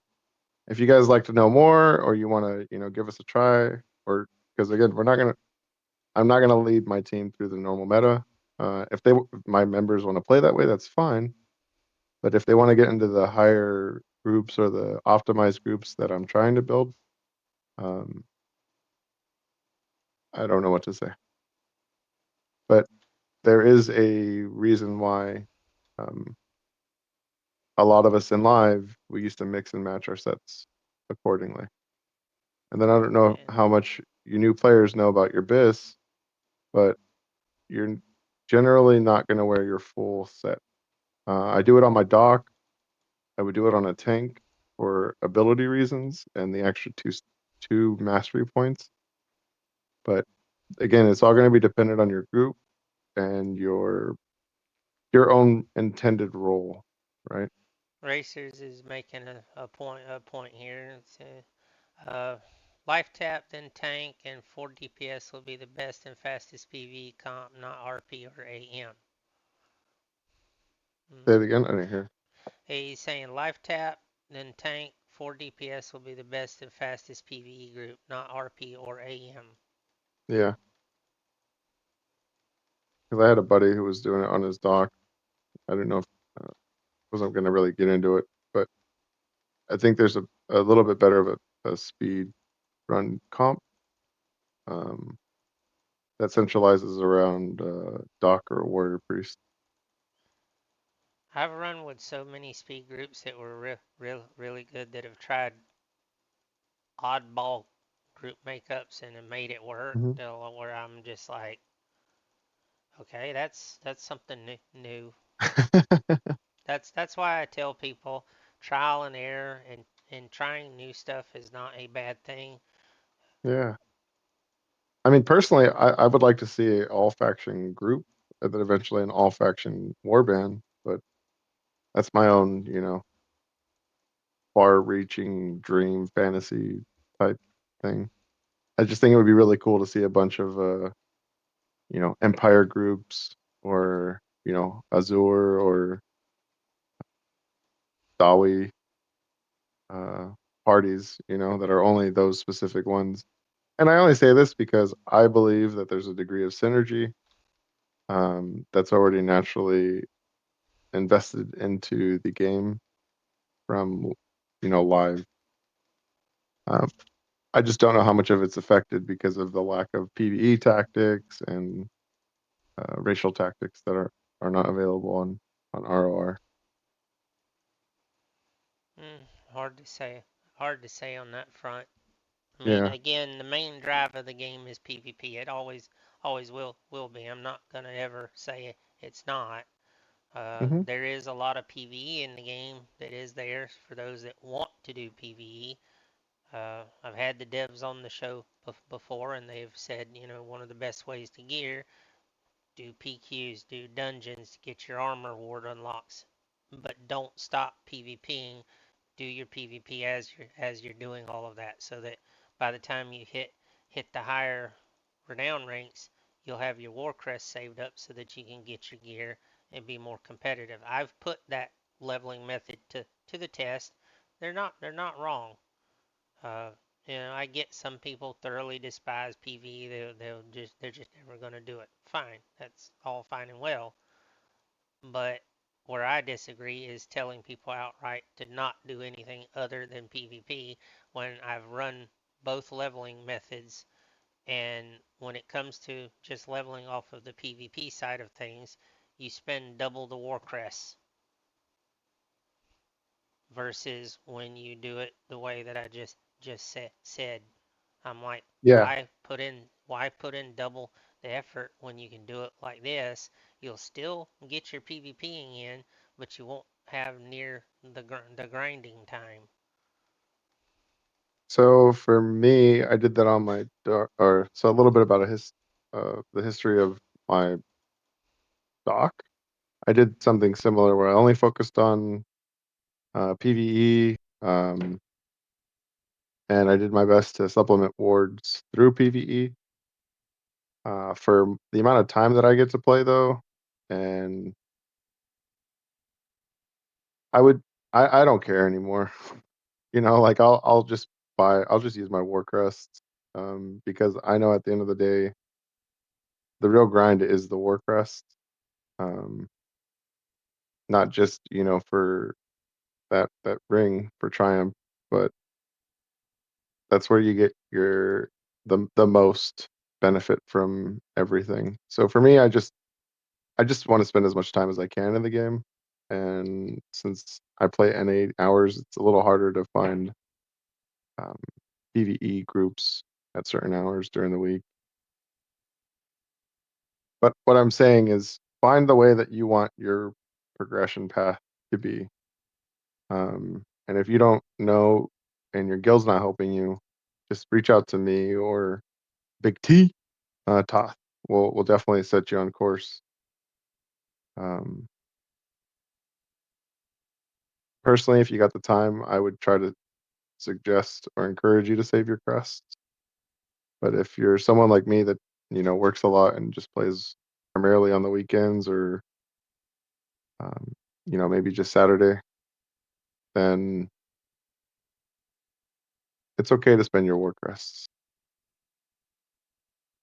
because it does supplement or it reinforces your skill progression. So I would argue that you still need to a certain degree of repetitions of hitting the same key, of being in situations where you can maneuver out of. Um, and I say this because I leveled my doc as a healing doc with only red eye until sovereign, and I would never do this again, nor would I encourage it. But it definitely helped me become a better healer and really react to um, understanding how slayers and white lions engage and disengage from their positioning. So there's benefits from leveling certain ways.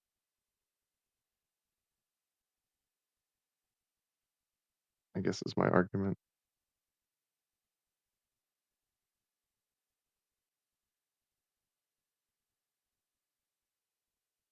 So what's been the most difficult dungeon you've had?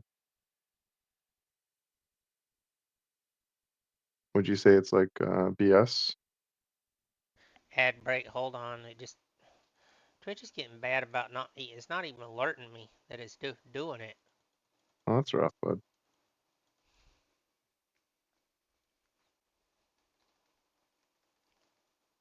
I'm trying to talk more about the PvE stuff, but I don't really have too much of a PvE history.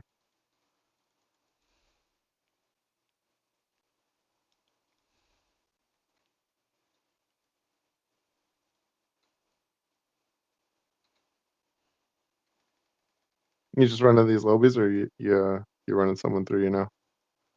No. They're in the starter guild. They needed help, so I'm helping them, promoting a little bit of goodwill, as it were. That's right. Which it does help. It gets them, opens them up, lets them know, hey, you ain't gotta feel like you're entirely alone. hmm Plus, I'm always about paying it forward, man. Oh, no, I'm on. The other thing I'm hoping that I would love to see the keeps and forts get fixed here relatively soon, because I know one thing that's really killing the zone progression, where it was already suffering, to be honest. But one thing that's killing it is the fact that one, keep lords are dying so easy, and the fact that you're basically, a lot of times, just people aren't getting anything for putting in the effort and time for the keeps.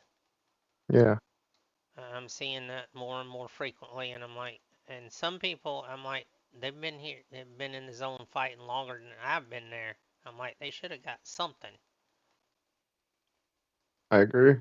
I'm not understanding the system. That can be very disheartening too, because you put in all that time, and you're like, well, what was the point? hmm Well, I just found out that apparently, as long as you don't log into another character, if you were still in that zone, you still get some form of contribution after um, you log out, as long as you don't log into a new one. Does that make sense? Yeah, I've known about that for a while. It's been that way for some time. Has it? Yeah, I don't think I ever paid attention to it. most people don't. I've told people don't, if you do any kind of PvP in a zone, don't switch characters because then it's going to negate everything you built up on that character. Yeah,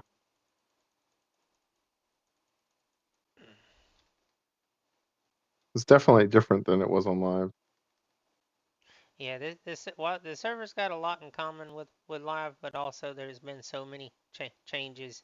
It's there. I've heard a lot of people say, why can't they do like they did on live? It's never going to be live. I don't want it really live. I mean, it would be. I would love to have Warforge and Doomflayer back, but I don't think the server could handle it. And I say that because like they're still having issues with like just common stuff, right? Like balancing and scenario and population, right? The game pace and the gameplay for um for Warforge and Doomflayer makes you feel like you're a fresh 40, but you're RR 80. You know, like uh so many hundreds back on live used to just three shot RR 80 characters, and there was nothing you could do about it. I don't know if you ever saw the video, Big T, with the Shadow Warrior that was R100 facing the Marauder that was R100, who was only using axe throw to kill the Shadow Warrior.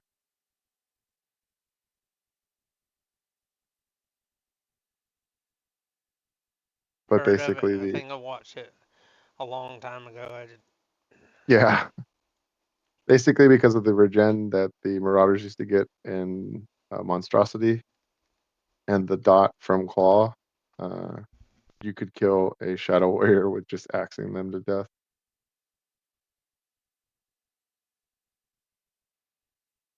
It was pretty bad.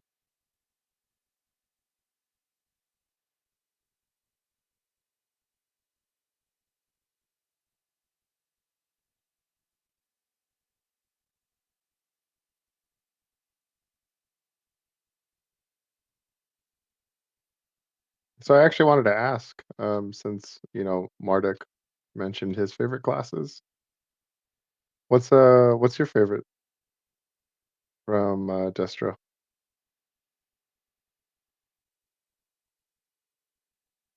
Say that again. What are your favorite classes from Destruction? Because I was, I don't have any since that are Marduk, favorites from Destro. The Destro no, characters I have are simply tools to be used and discarded. My preferred classes are my Dowie characters. all four. Yep, Out of those ones, which one do you find yourself playing the most? all four. I split my time between them. You sound like me with my Juki or Juchi. Um, and then on order, it's Empire. I've always Even been predominantly a healer in most games I play, oh either yeah, healer or tank. I've That's why I always have a hard time with melee is because I've never really preferred it. yeah. Well, I got some mid tiers if you ever need And someone to honestly, group with. WoW killed my urge to want to try melee, partly because of the rogues. I Damn that got game. so irritated with the rogues and their incessant how they could stun lock Yep. and you couldn't counter it. And there was a big debate about it one time on our server. We even got a GM that actually was in one of the battlegrounds with us, and he watched a fight, and they kept saying, "Well, no, you can counter the stuns." And we watched a full geared paladin, a Redditen is what they would call back, or Shockedin is what they were called back then, that basically got stun locked to death. The rogue just sat there and kept stunning them to where they couldn't do anything. And the GM's like, well, you can do this. It's like the root breaker that most classes have. As soon as you hit it, it's useless because they can just re-slow you, reroute you instantly. Yeah. It's a useless ability. That's something I would love to see the devs actually address. Either take the cooldown off that, or reduce, or put a longer cooldown on how fast they can cast those slows and roots on both sides. Not just Destro, both sides Mm, on any class that has a movement restricting ability, because that is not, it literally is not fair. When you have range that can sit there and at will just run around, and melee have no hope of countering it, you've basically given that class an I win feature. Hands down. I don't care how you look at it. That's exactly what it is. You've literally stacked the deck in their favor. Because as it stands now, a melee trying to go against a range ends one way.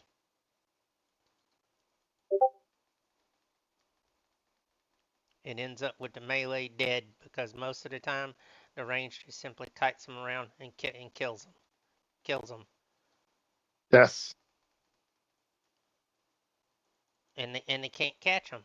I've seen slayers that use oscillate their charge, their fleet with their charge, to try to catch a goblin, and the goblin simply outrun them like it's nothing. I was streaming a couple of months back. We had a goblin shaman on foot in full view of our entire war band from a dead stop. He outran our entire war band and him on foot, and we were all mounted, and he outran us. And we just stopped and we're like, there's no point. In what world, in what reality is this legit? And it was in High Pass. We're like, how does a shaman from a dead stop with no mount outrun a warband that's all mounted, trying to catch him? I mean, there are builds that revolve around movement with gobos. Oh, I know that, but even still, realistically, even with those builds, it shouldn't work. Should not work like that.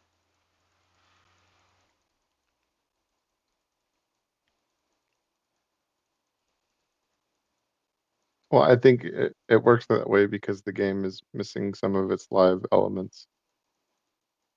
It could be. I mean, that could go back to just missing coding and not being able to have everything that was available at So live. I mean, true. one of the big things that I miss, especially from Line of the Dead, is Ojira, which was a jewelry piece, not jewelry, but a talisman that would go into your armor, your boots, if I'm not mistaken, only, and would give you a movement speed proc.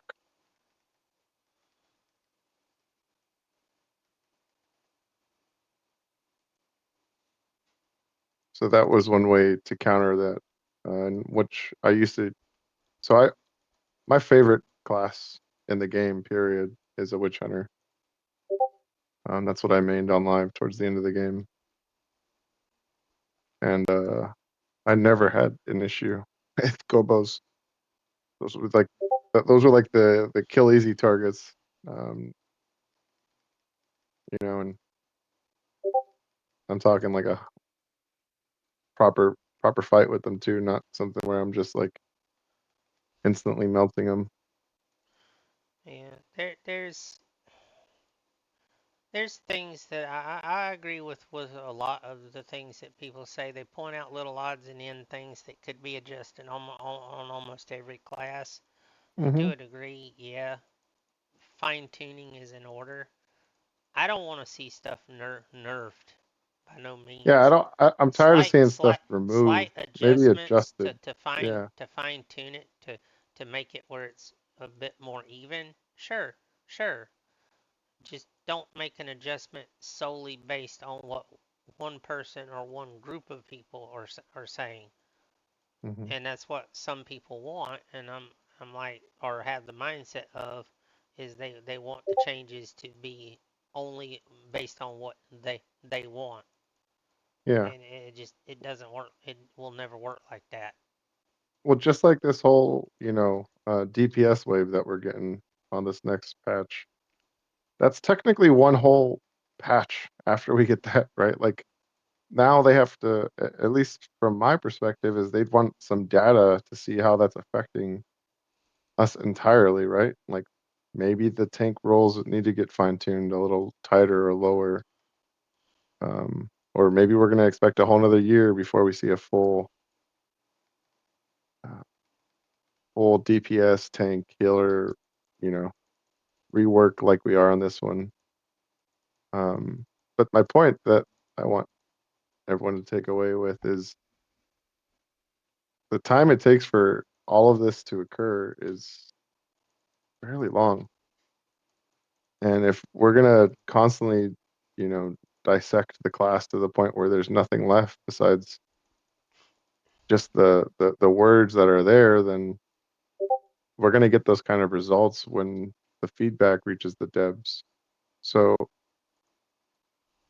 until we can comfortably adjust the meta, I don't think we're ever going to reach a point where we all agree on uh, Well, these the these problem there, tightening.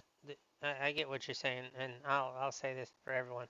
The biggest bane of any game is when people start playing the game based on metas instead of Mhm. playing the game the way it naturally should be played. When you start playing a game solely based on meta driven, you start leaving out entire classes and rotations, and you become rigid and unwilling to try anything new. So to kind of touch on that, You just start shutting entire aspects of the game off, and I've seen people do that. yep. I'm like, why? Why not try something new?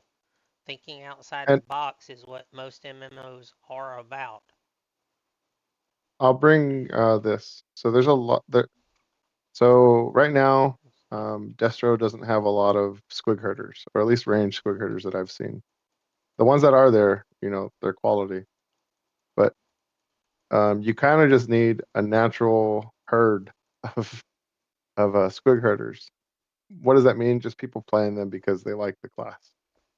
Because just like any type of um, ecosystem, it balances something out, right? So, like you're saying, if you remove something completely, now everything is being affected by that. So when you're not allowing um, or you're not encouraging players to just play what they're naturally gravitating towards, it's affecting how classes are naturally countered in the lakes. And I'll use this as an example. Um, we all kind of know that orders generally range heavy, and Destro is two-handed tank heavy. So I guarantee you, if you saw a lot more shield tanks that knew how to hold the line, you'd probably see a lot less healers on, or a lot less range on order, because that 45% disrupt and dodge is going to definitely throw a kink in the pushing um, potential that, Oh, 1 second. yeah, no, another ad. Continue. I need to deal with something real quick. Roger that.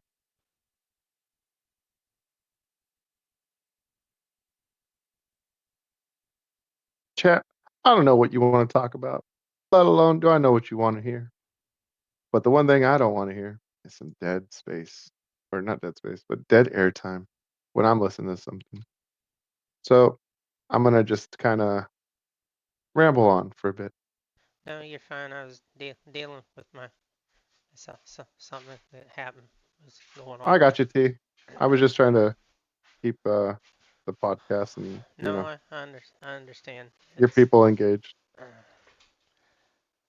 Just really appreciate you, man. but again, guys, I mean, that's part of what this is about is people discussing ideas and little things that need to be worked on as a whole. That's why Yeah. And by no means that do I know it all. This is just my perspective. And no, um, I get what you're saying. We all try to bring our own unique views to things. The idea is Mhm. hopefully to help improve things in some way. Yeah. And the only thing I got is, like I just played the game from beta to live with the server closing. Um, I usually played the same way I'm playing now, which is on the lower side. I needed the help because for those of you that don't know, it was very scarce towards the end of this game, meaning you had to go in the lakes and fight the blob as a solo player while you waited for your SCs to pop. SCs that would take 30, 40 minutes sometimes.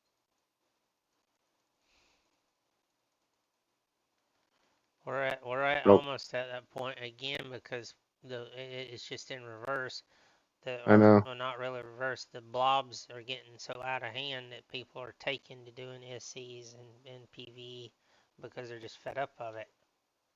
And you try to talk to people about it, like, guys, we gotta we gotta do something. We I got to mean, coordinate better. We got to communicate, whatever it is. Like it's not working because I don't know. I feel like people only get blobby um, when they don't know what to do within their own class.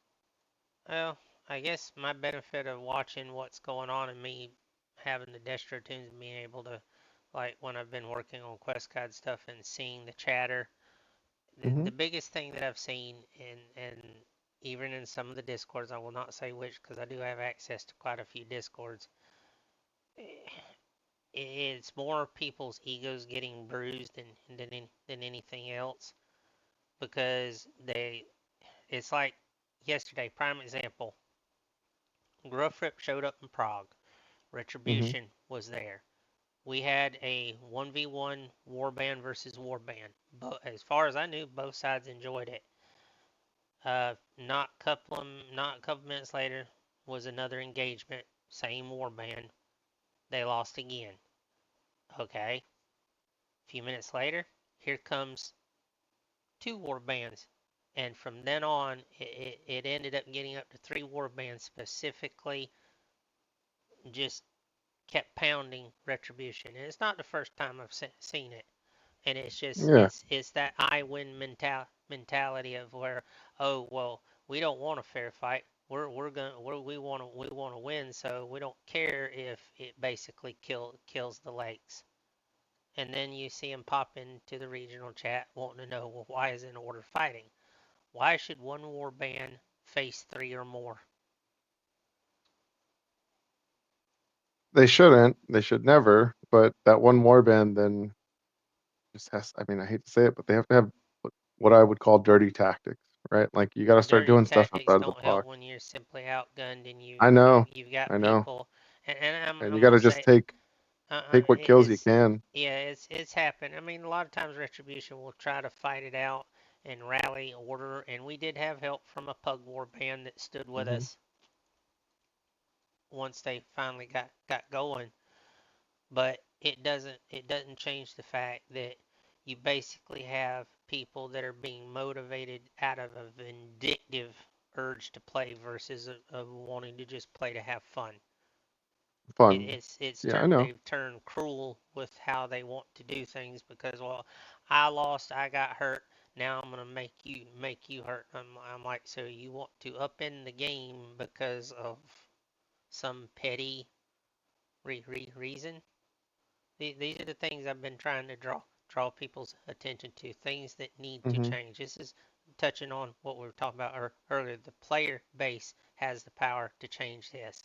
People Yep. say, "Oh no, it's all the devs." No, the devs can make changes. Yeah, yes, but the it's the player base that's got to mend its ways to a degree too. If the player base won't change, then nothing the devs ever do will make a difference ever. Yep.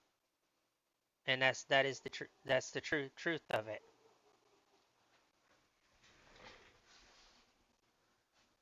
Preach.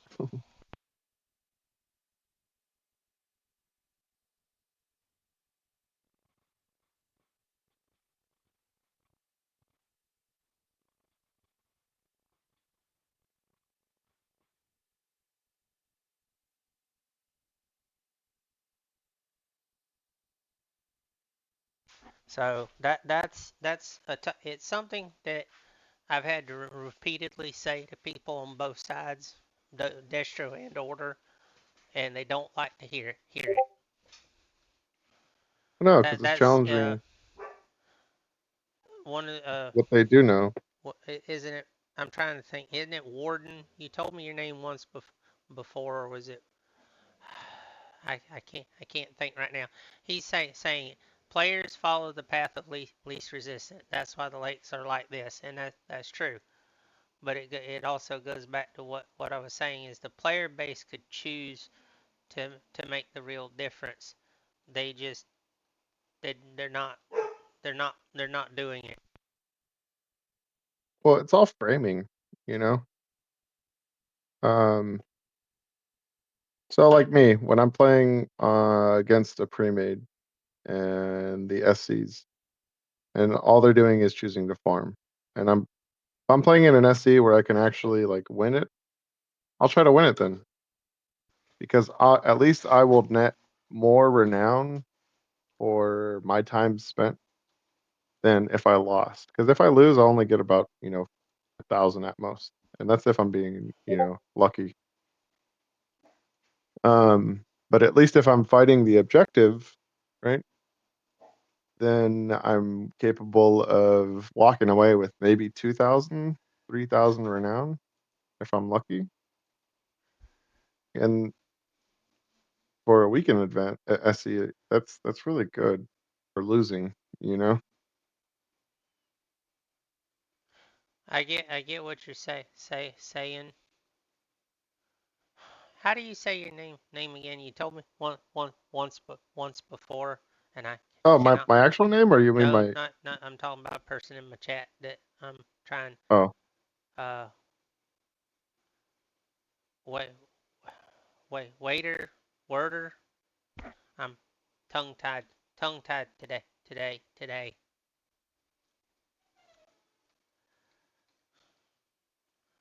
And we got an ad break. another one. Get that ad money, T.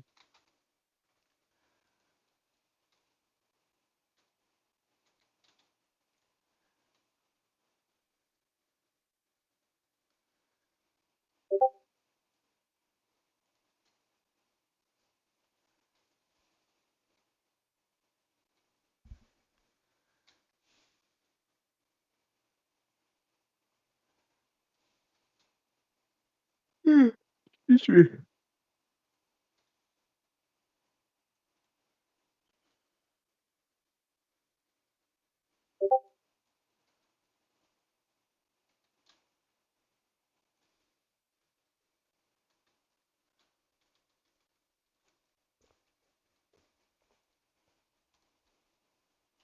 Did you want to do something on order or? No, I just helped them for a minute, and now I'll go back to working on. The only thing I'm needing to do is try to finish up the quest in March of Madness. I'm stuck on a couple. When you say stuck, do you mean you can't do them, or you Can't just do them solo because they're PQs. I can't burn down the champions. I don't have the survivability. you need a healer? Yes, we're still going, Karis. You're more than welcome to jump back in. And I'll come heal you answer while to we your talk. question is yes, That Evo. one too. There we go. I was trying to Bardic! answering. I was waiting to read back what Worder was saying.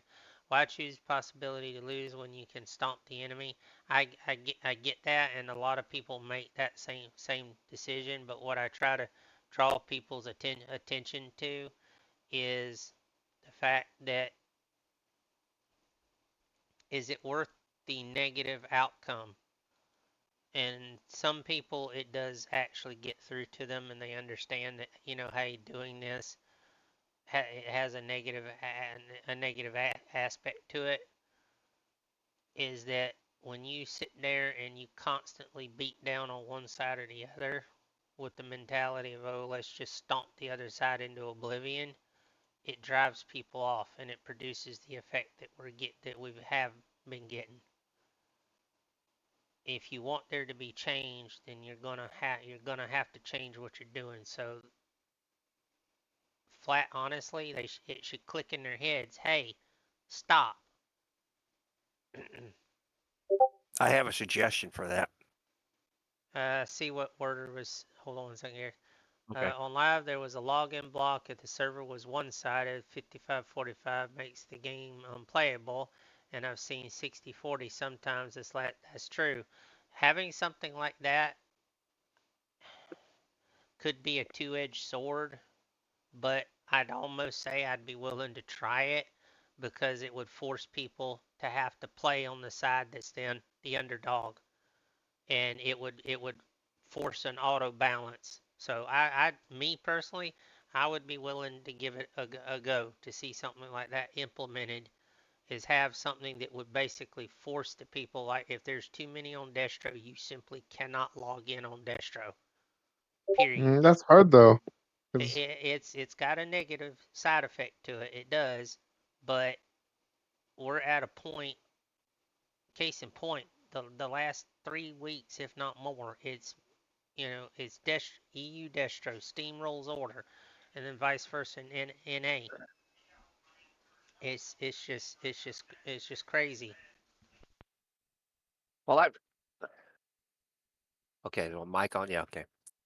I've made this suggestion before, and I don't, you know, I've never gotten any feedback again. So quickly, I'll just make it again. But I'm an advocate of when you have those situations where, one side or the other is just it's in the spawn, war camp farming, or if the fight is nothing more than just a blob fest at one location like Martyr Square in Prague or something, and that's all that's going on, is you have the random hand of God. Okay, if one side is pushing, I mean, if one side is pushing the spawn point, the war camp farming, then you just nuke them after a certain amount of time. You just, and the server's done this before. They've done it before in other occasions. But you just nuke them, bam. And I know that would make a lot of people angry, but but I go back to my point that it's a game, and I think that would be kind of funny. I think that'd be kind of funny. And are the alternative to that to just nuking everybody to get them off the war camp, right? Or to get them to move to a new location? Is you I bring mean, in what? the Go ahead. well, say as an alternative to just nuking everybody, you could bring in one of the giant NPCs on a random basis. Like Corn shows up, or that big fat blob Nurgle guy, whatever his name is. Hmm. All of a sudden, they just show up, and it would change the entire dynamic for a short amount of time, and I think that would be fun too. It would just be something random, right? Or whatever that they have some Sork skin of a woman that it's part of the live event. I can't remember her name either, but um, just I think that would go a long Guys, way. I excuse really me do. for a minute. I'm gonna turn the floor over to Karis. Karis, if you'll take over for a minute, I've got to deal with something real quick. Okay, but anyway, uh, Levo, that I mean, I'm sorry, Evo. Hmm. That would be my suggestion. Well, I Is mean, they're great ideas, and they work with everything really well because that's what's lacking right now. There's no way to balance the two factions. What worked in Dark Age with Camelot was you'd get the other faction come in to kind of level out the side that had the blob. There's just nothing that can naturally do that right now besides um, incentive things like war camp buffs and stuff like that, right? I really think, and this falls back to the guilds, or at least what we can solve right now, which is how we treat solo and smaller scale um, groups as warbands and as big or as the blob, right? yeah, Um, I mean, the only thing we could do is really say, at least what we did on live was, it got to the point where, because it's not hard to kill one person with 24 people. We would just be like, all right, who wants to 1v1 right now? Well, I'm Or not who a wants to fan. 2v1? But just rushing up and killing one person, you know, 3 people, Yeah. like it's not good gameplay. Um, I get it. Go get your grind in, get your renown and all that, but you're not really learning anything because that moment that you actually get put in a position where you have to play, um, you're gonna have that opposite effect, right? You're probably gonna get discouraged and maybe not want to come back. Well, to hear When the to draw another corollary or another Mhm. example, the whole I'm not a fan of so much of the war camp buffs. I understand Yeah. why they're there, but the to draw a corollary, that whole SC thing where you get a 75% when you come out of the spawn point of a scenario, you get like 15 seconds of 75% damage reduction. Mhm. Okay, ever since they initiated that program, I have yet, on a single occasion, in all the scenarios I play, I have yet to ever be able to use that. And it's because, A, most of the fighting in the scenarios doesn't occur at the spawn points, but on those occasions when it does, the other side knows that all they got to do is back up. That's all they got to do is back up for 15 seconds, and then everybody loses the buff, right? And then they Yeah. come rushing. They come rushing back in. So Well, that's what I've always thought was weird about their choice in, removing the guards, and I want to say lowering the damage on the cannons. Is that that too. stuff was put in place to prevent exactly what we're talking about. Yeah, yeah. Um, because again, the scenarios, the game in general is supposed to be objectively driven. It's not designed to just be a big kill fest. And honestly, I blame like PUBG and all these other I've games never played where that. I've never played neither that neither game. have I, but it's the mentality, right? It's like the way that coders see the game or see the game. I'm back, guys. Terribly sorry about that. I had to help No, you're good. help move, unload something. I couldn't exactly ignore that. Yeah, we were just kind of talking All right. about some of the solutions we have to anti-blob, or Yeah, what we could I was do. still listening. I just had myself muted. But I Yeah, think it would be cool, to, if you get in one of those big blob fights around Martyr Square, someplace like that, just all of a sudden, corn shows up. He yeah, it starts would be fighting extremely everybody. cool. That I just think that'd be cool. But I don't Basically, a know. blob buster. Yeah, They had yeah, yeah. something kind of like that in WoW in the old world PvP days that would kind of shake things up and help stop the mega blobs when it got so bad so bad.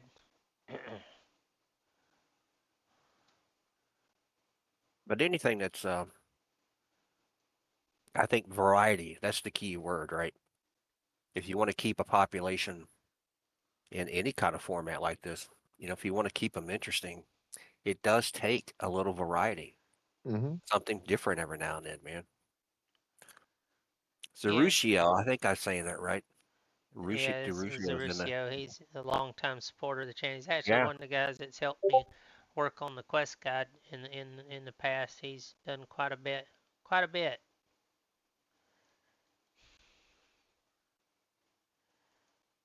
And am I wrong? But you see the icon, the emoji icon he used to wave, the waving icon. I've always thought that looks like Michelle Obama. Am I wrong about I'm not I'm going not looking at anywhere it, with that but one. that? okay, it's a I first. could, it's just my opinion. I could be wrong.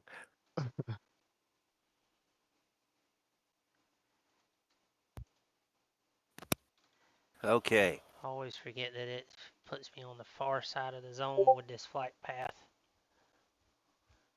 Let me ask if it's okay. Evo, earlier I was talking about my favorite classes to play. Hmm. And I am curious, what would your list be? If we're talking, oh, that's rough. So I'm gonna go tank. I'm gonna go all the roles, right? Tank. Ooh, it's tied between Black Orc and Blackguard, but I play tank. I don't play Bruiser, right? And when I'm saying Bruiser, I'm talking two-handed. So I play sword and board. Um, as for range DPS, that's a tough one too. Probably more Magus, but I really do like the Sork, and the Squid Critter is a lot of fun range. But it would probably be Magus, just because I guess I'm apparently pretty good with it. And the CC, it's the only class that really has true CC besides the NG. And then for healer, it's a tough one too because I'm experimenting with the Zealot right now, and it's the potential for skirmishing and I call it DPS healing, where you actually DPS to give heals back is very high, I believe. I just don't have enough data to test it. And then for melee, damn, I'm leaning more towards the Marauder, but the Witch Elf right now is my baby. They are And then fun. yeah, man, they're just plus I play full glass cannon, right? So like I don't subscribe to the meta, so I hit really really hard. But then if someone farts in my general direct, excuse my language, if someone passes gas in my general direction, then I tend to fall over very quickly. Well, I played Glass Cannon a lot. I played when I was in my 30s. What I mean, like Hmm. experience rank 30s. Um, I ran an AOE spec on the Witch Elf, which was kind of cool. But once I got past 40, Yeah, most of the time I was in Glass Cannon spec too because that's kind of the deal, right? yeah. Well, I'm a big believer of strike groups. So like doing as much damage and then going. That's how I operate in the lakes. I don't like to be stationary for too long. Um, but all of this is based on who you're playing with, how you guys are choosing to play. Well, I have a suggestion, Mm, Evo. We should work this out sometime. yeah. We could, maybe the next time Top Modern has this podcast, we come on or some other time. But I'd really like to talk to you about the strategies of the game, like Oh, the I'd love to go into group that. roaming, group roaming out in open RVR or SC strategies. Playing the particular classes in those realms, stuff like that. I think, I mean, I think See, that'd be a good conversation. I also think that's kind of where the game's lacking the most information on, right? Like, there's a lot of talk about what you should be building, what your stats should be at, um, but no one ever says you're out of position, man. And I get it; it's tough to have that kind of conversation, let alone bring that up. But it really helps out when you understand your role, right? So when we were doing the I don't want to say insidious talk, but like it's more of reference to like a TED talk. When I was doing the class discussion, I went over some basic things such as like what is a tank, right? Like most people think of a tank, they kind of think of sword and board. Well, here we have the opportunity to have what's known as, or what I refer to as a bruiser, which is generally a two-handed um, DPS, and within that, you kind of got to go into like what the mechanic of a tank is. So if any tank is out there not using guard, they're not a tank, and they're not a DPS. Because tank DPS isn't really spike or burst DPS, and you have the mechanical supports, It but used to be. yeah, you're in this weird state. And I know you play a two-handed um, swordmaster, so I think you can kind of relate, right? Like if your DPS isn't even see, I miss the days where tanks used to lead, and they used to be the MA. Um, so like the really good groups or like the elite groups, their tanks generally had primary control of the flow of the state, right? And most of them would be operating as a sword and board just for the fact of hold the line, because having that extra defensive stat is huge, let alone it shuts down range groups. Like when I'm playing my Blackguard, I will literally bully any range DPS because I play anti-range, anti-mage, anti-healer on my Blackguard. And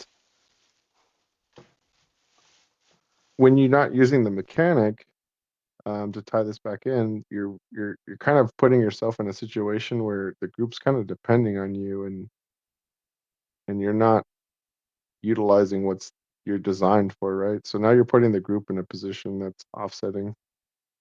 And that But to is, bring, go ahead. well, I was going to say that is more true now than it used to be. I mean, I remember the days where I could go into a city in two-hand swordmaster spec and do 1.5 million damage or Hmm. higher. I can't do that anymore because I mean, you the can. damage. You almost need a tank guarding you at that point, you know. Yeah, yeah. And that's okay. You know, there's reasons for those kind of gameplay, but that require, because again, I really do believe that the elves tend to have the highest ceiling when it comes to coordination. Um, Meaning they have the smallest windows and require the most situational response to really hold their true DPS, you know, their ceiling DPS. I think we're in that 1 second ad ad break. break. It popped I up see the again without an Marines. announcement. But yeah, I'm totally for talking about, you know, tactics. I think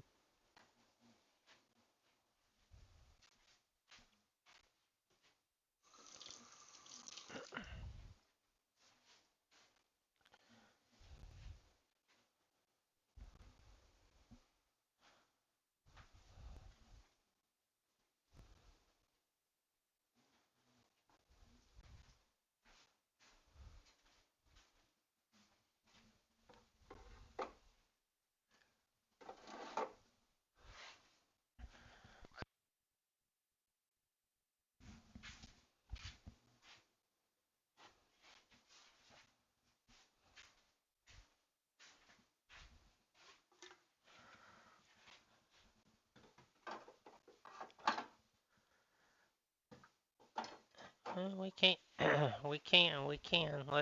Let's wait till the ad break's over and we'll put it to the chat. But yeah, I don't see why we can't.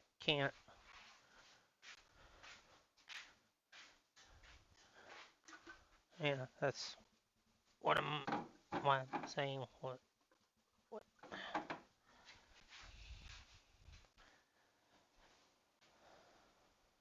All right, we're back live, guys. let's All right, go. chat. Little idea to be put before you guys to see what you guys think. I'm gonna turn things over to Karis and Evo, who've been largely discussing something. I concur with it, but we want to see where you guys in chat, if you agree, this will be the next idea for the next podcast. I would like to see more people come to that discussion and participate on the discussion because I know it's an area that a lot of people have varied ideas on. But Evo or Karis, whichever of the two you Well, wants to present it, let me bounce floor's off yours. something. Let me Sure. bounce off something he said. Um, the idea is, as we've been going along here today, and I've been listening to Evo talk, I've picked up on the fact that he has, I suppose, what I would call a three-dimensional understanding of the game. Hmm. And a lot of times playing this game is like playing 3D chess in some part, Yep. in some aspects. And like I said, I've just picked up on the fact that you've got good grounding in that. So it's been a while since there's been a real discussion of uh, strategy and tactics. Not just most people want to talk about builds And and that's fun and fine, add-ons. right? Yeah, but there's more to the game than just the builds and the add-ons and the tactics, rotations or whatever. There's more to the game than that. That's one of the it's one of the things that makes it great. There's more to the game, and Yeah. I mean, I when keep you coming get, back. Or go ahead. well, I'll just say, just to have a discussion where we take ourselves out of the blob and talk about, the small scale or stuff you were talking about earlier with the individual 6 mans and the 24-man war band. I remember those days too, stuff like Hmm. that. So that's sort of the topic. And if anybody in the Wants chat to has a comment, yeah. wants to talk about that. We were talking during the break that maybe that might be a future podcast or Right. two. I mean, we could even centralize around, what it means to be a tank for one podcast, or what it means to be a DPS, or what it means to be a healer, because each one of them have their own intricacies, and it all goes back to group play. Because at the end of the day, it's sometimes you just want to blob. Sometimes you've had a long day at work, or you're having a shit day, whether it's in the lakes or in the SEs or Language, please. I am in family I friendly know. mode. Sorry, I apologize. I forgot. A poopy. Is that better? Is that okay? You're just having a bad day in general, and you just want to just ride the wave. That's fun. That's fine. For the individuals that want a little bit more difficult of a gameplay, or I don't want to say tryhards because I don't take this game serious anymore.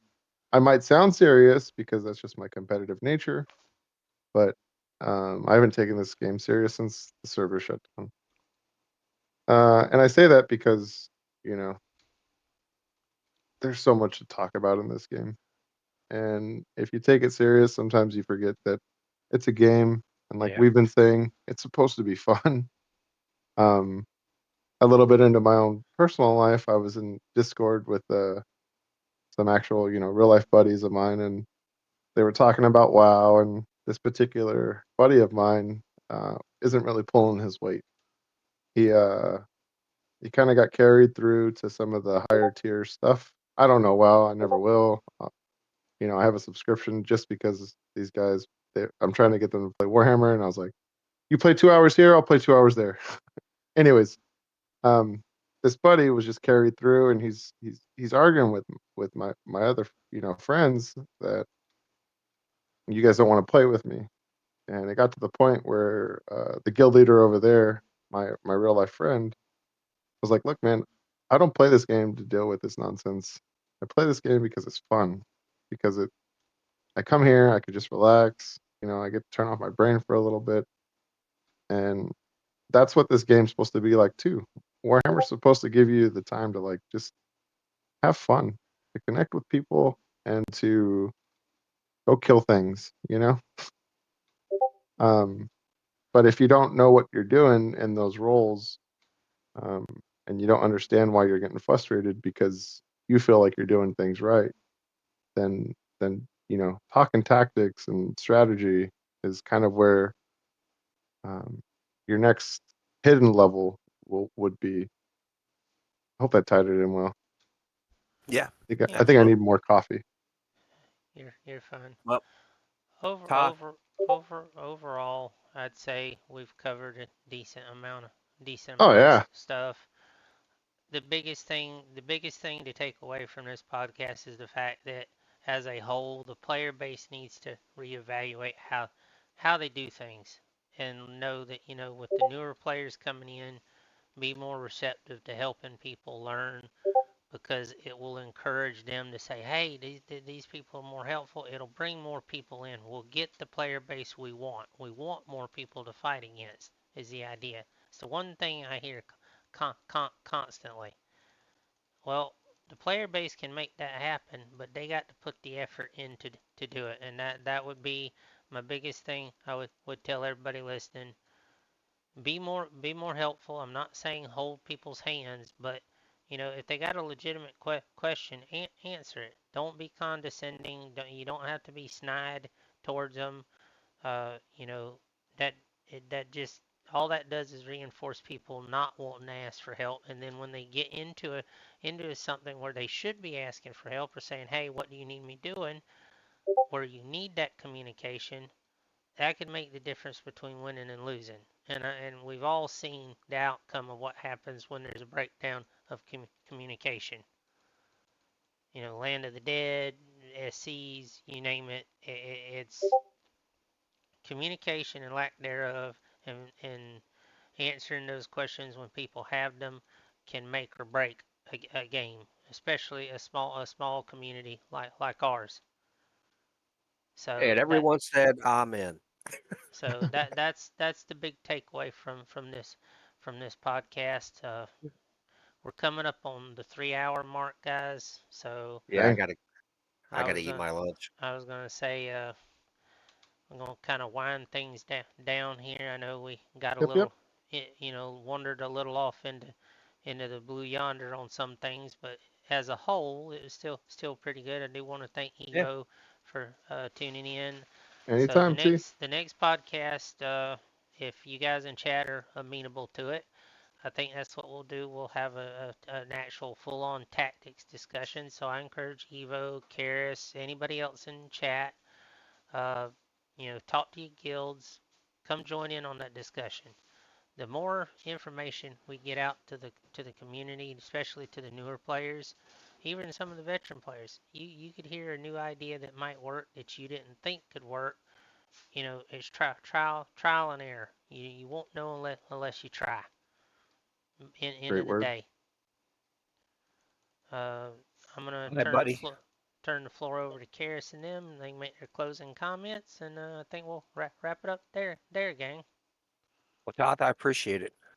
Basically, at this point, I did have fun. I was glad Evo came in. It was a Heck lot of yeah. fun, Same here. and uh, we'll do it again soon. So, thanks, Todd. And you remember to take care of yourself. I will. And Yeah. Always. all right, guys, be good. Take care. All I gotta say is doing the shameless, guild, whatnot. You need a guild, an NA guild, Insidious. We got you in distro.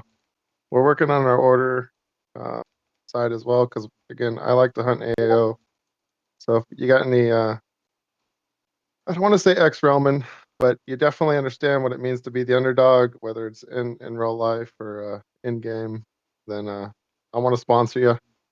That's my way of saying inviting you to the guild and Well, if you need to, growing. just to add to that, if slight interjection there, Mhm.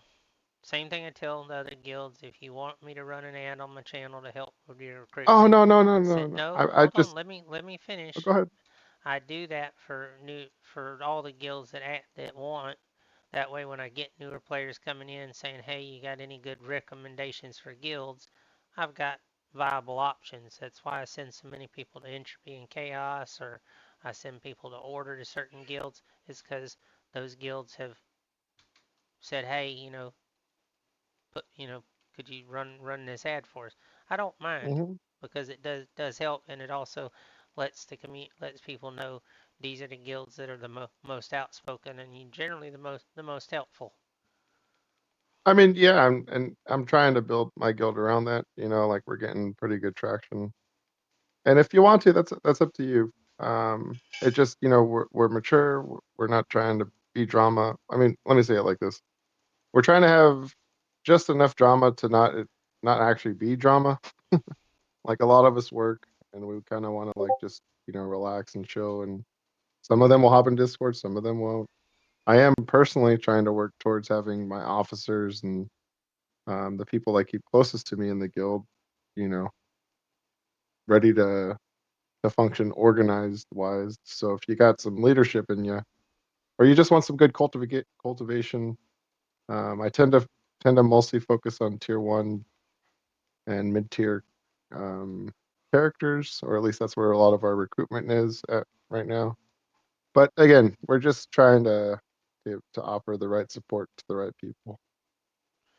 Well, that's Is where I was that's what kind of it that's going. that's what it's about. I get it. I just me as a streamer, since I'm usually on the front lines and this is people see the Yeah, game through my stream, I try to offer that avenue for the guilds to help them build their ranks, be it destro or order.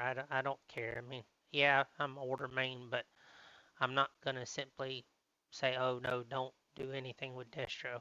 End of the day, I don't care what side you choose to play with. yeah, right. That's your choice. I'm more interested in the stability of the server and people having fun. So that being That's said, what I meant too. again, thank you for tuning in, gang. I'm Thank gonna you for be having me again, T. I'm gonna be resuming my normal stuff. I'm gonna try and finish up these PQs so I can get out of this part of the March of Madness. But be looking for the podcast to be up on my YouTube channel. If anyone has any suggestions that they didn't get to bring up that they would like to send in direct DMs, please DM it to me via Discord or my Twitch channel, and I will include it in my message that I send to the devs. If you want your name withheld, please be clear about that because I know some people prefer their anonymity, so that's fine. But if you have thoughts, suggestions that you want sent through, feel free. I will send them through. You have my word on it. I always do. It doesn't matter what the suggestion is. It will get sent up the chain. So with that, thank all of you for tuning in, and we're gonna get back to some regular gameplay. And I'm cutting the feed to Discord. All right, it's on silent, so my chat cannot hear you.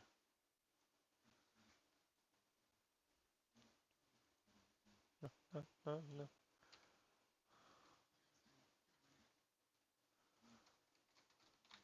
The only thing I'm doing right now is trying to finish up the Dowie quest guide. I'm working in the Marsh of Madness. It's the last of the 6 races to do. That's what I was trying to tell you. I'm a little bit worn down, so my paralysis is starting to affect me.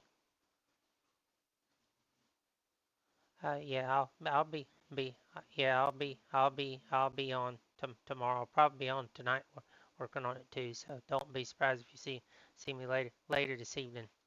And Arch, appreciate you coming on. If you ever want to be on the show, Arch, you're more than welcome. Again, I have an open door policy with all my podcasts.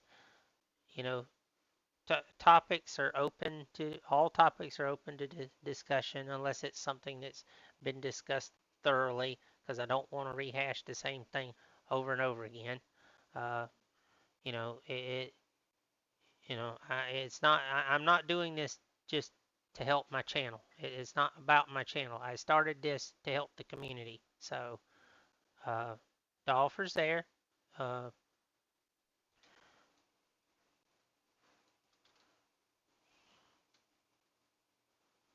that's it, you know. Again, if you got any questions, feel free to ask. So, but yeah, I usually work on this in my off hours, or I'll work on it some days when I do community days, or I'll just spend a day doing PvE stuff to help people.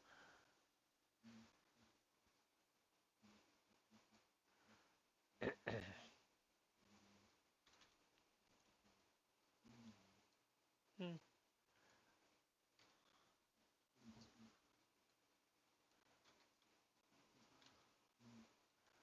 No, you're fine. Do what you need to do. Right now, all I'm doing is I got to apparently I got to do some PvP to get War Crest so I can buy the recruit ward so I can put the keeper set on. In my effort of doing quests, I forgot. Oh, I got to get the ward unlocked. Yeah, that's it. I've got like yeah, I've got the I've got 38 ward tokens. Probably by the time I'm done doing the PvE these public quests, I'll have it all all, unlocked.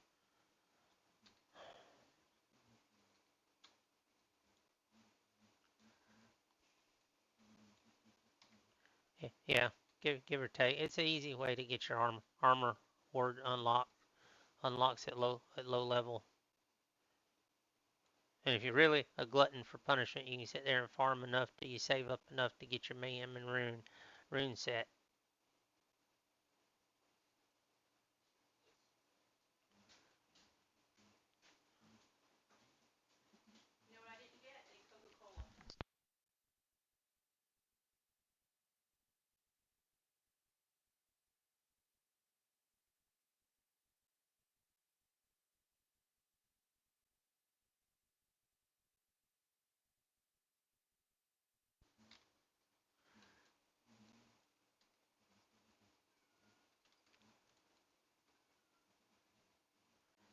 I got you. It's not a problem. Dude, I've spent 4 years working on these guides and stuff, and I still. The other big thing I've got to do on Destro, and maybe you can help me with this, because I know Entropy has got their hands full right now. I've got to do some guides for the Chapter 22 uh, uh, open world raids. I need somebody that can accurately describe the fights, but then I need a crew to run with from the destro end of things so that I can videotape it to put on the forums.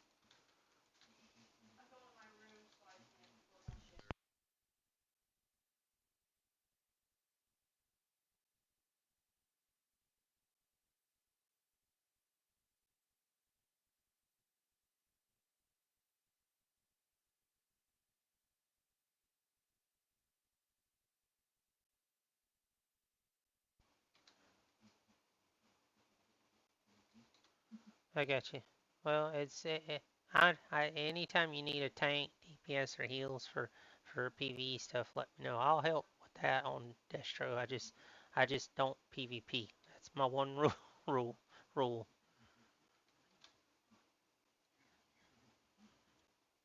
No, you won't. I won't break that rule.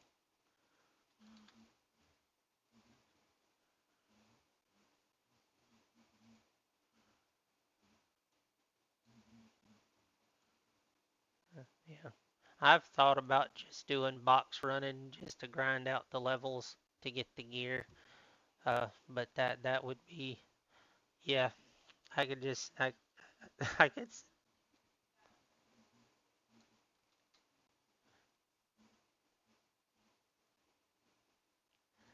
yeah. Somebody asked me how you go about doing it. I said basically you run around the lakes with no gear on, and you don't fight, and you just run boxes. That's it.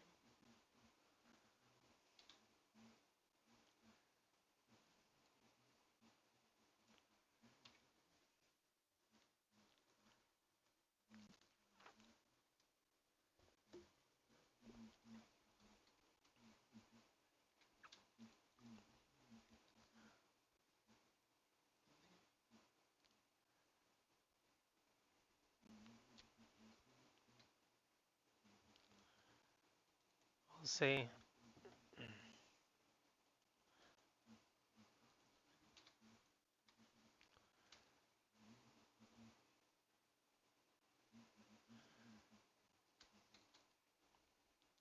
I got you.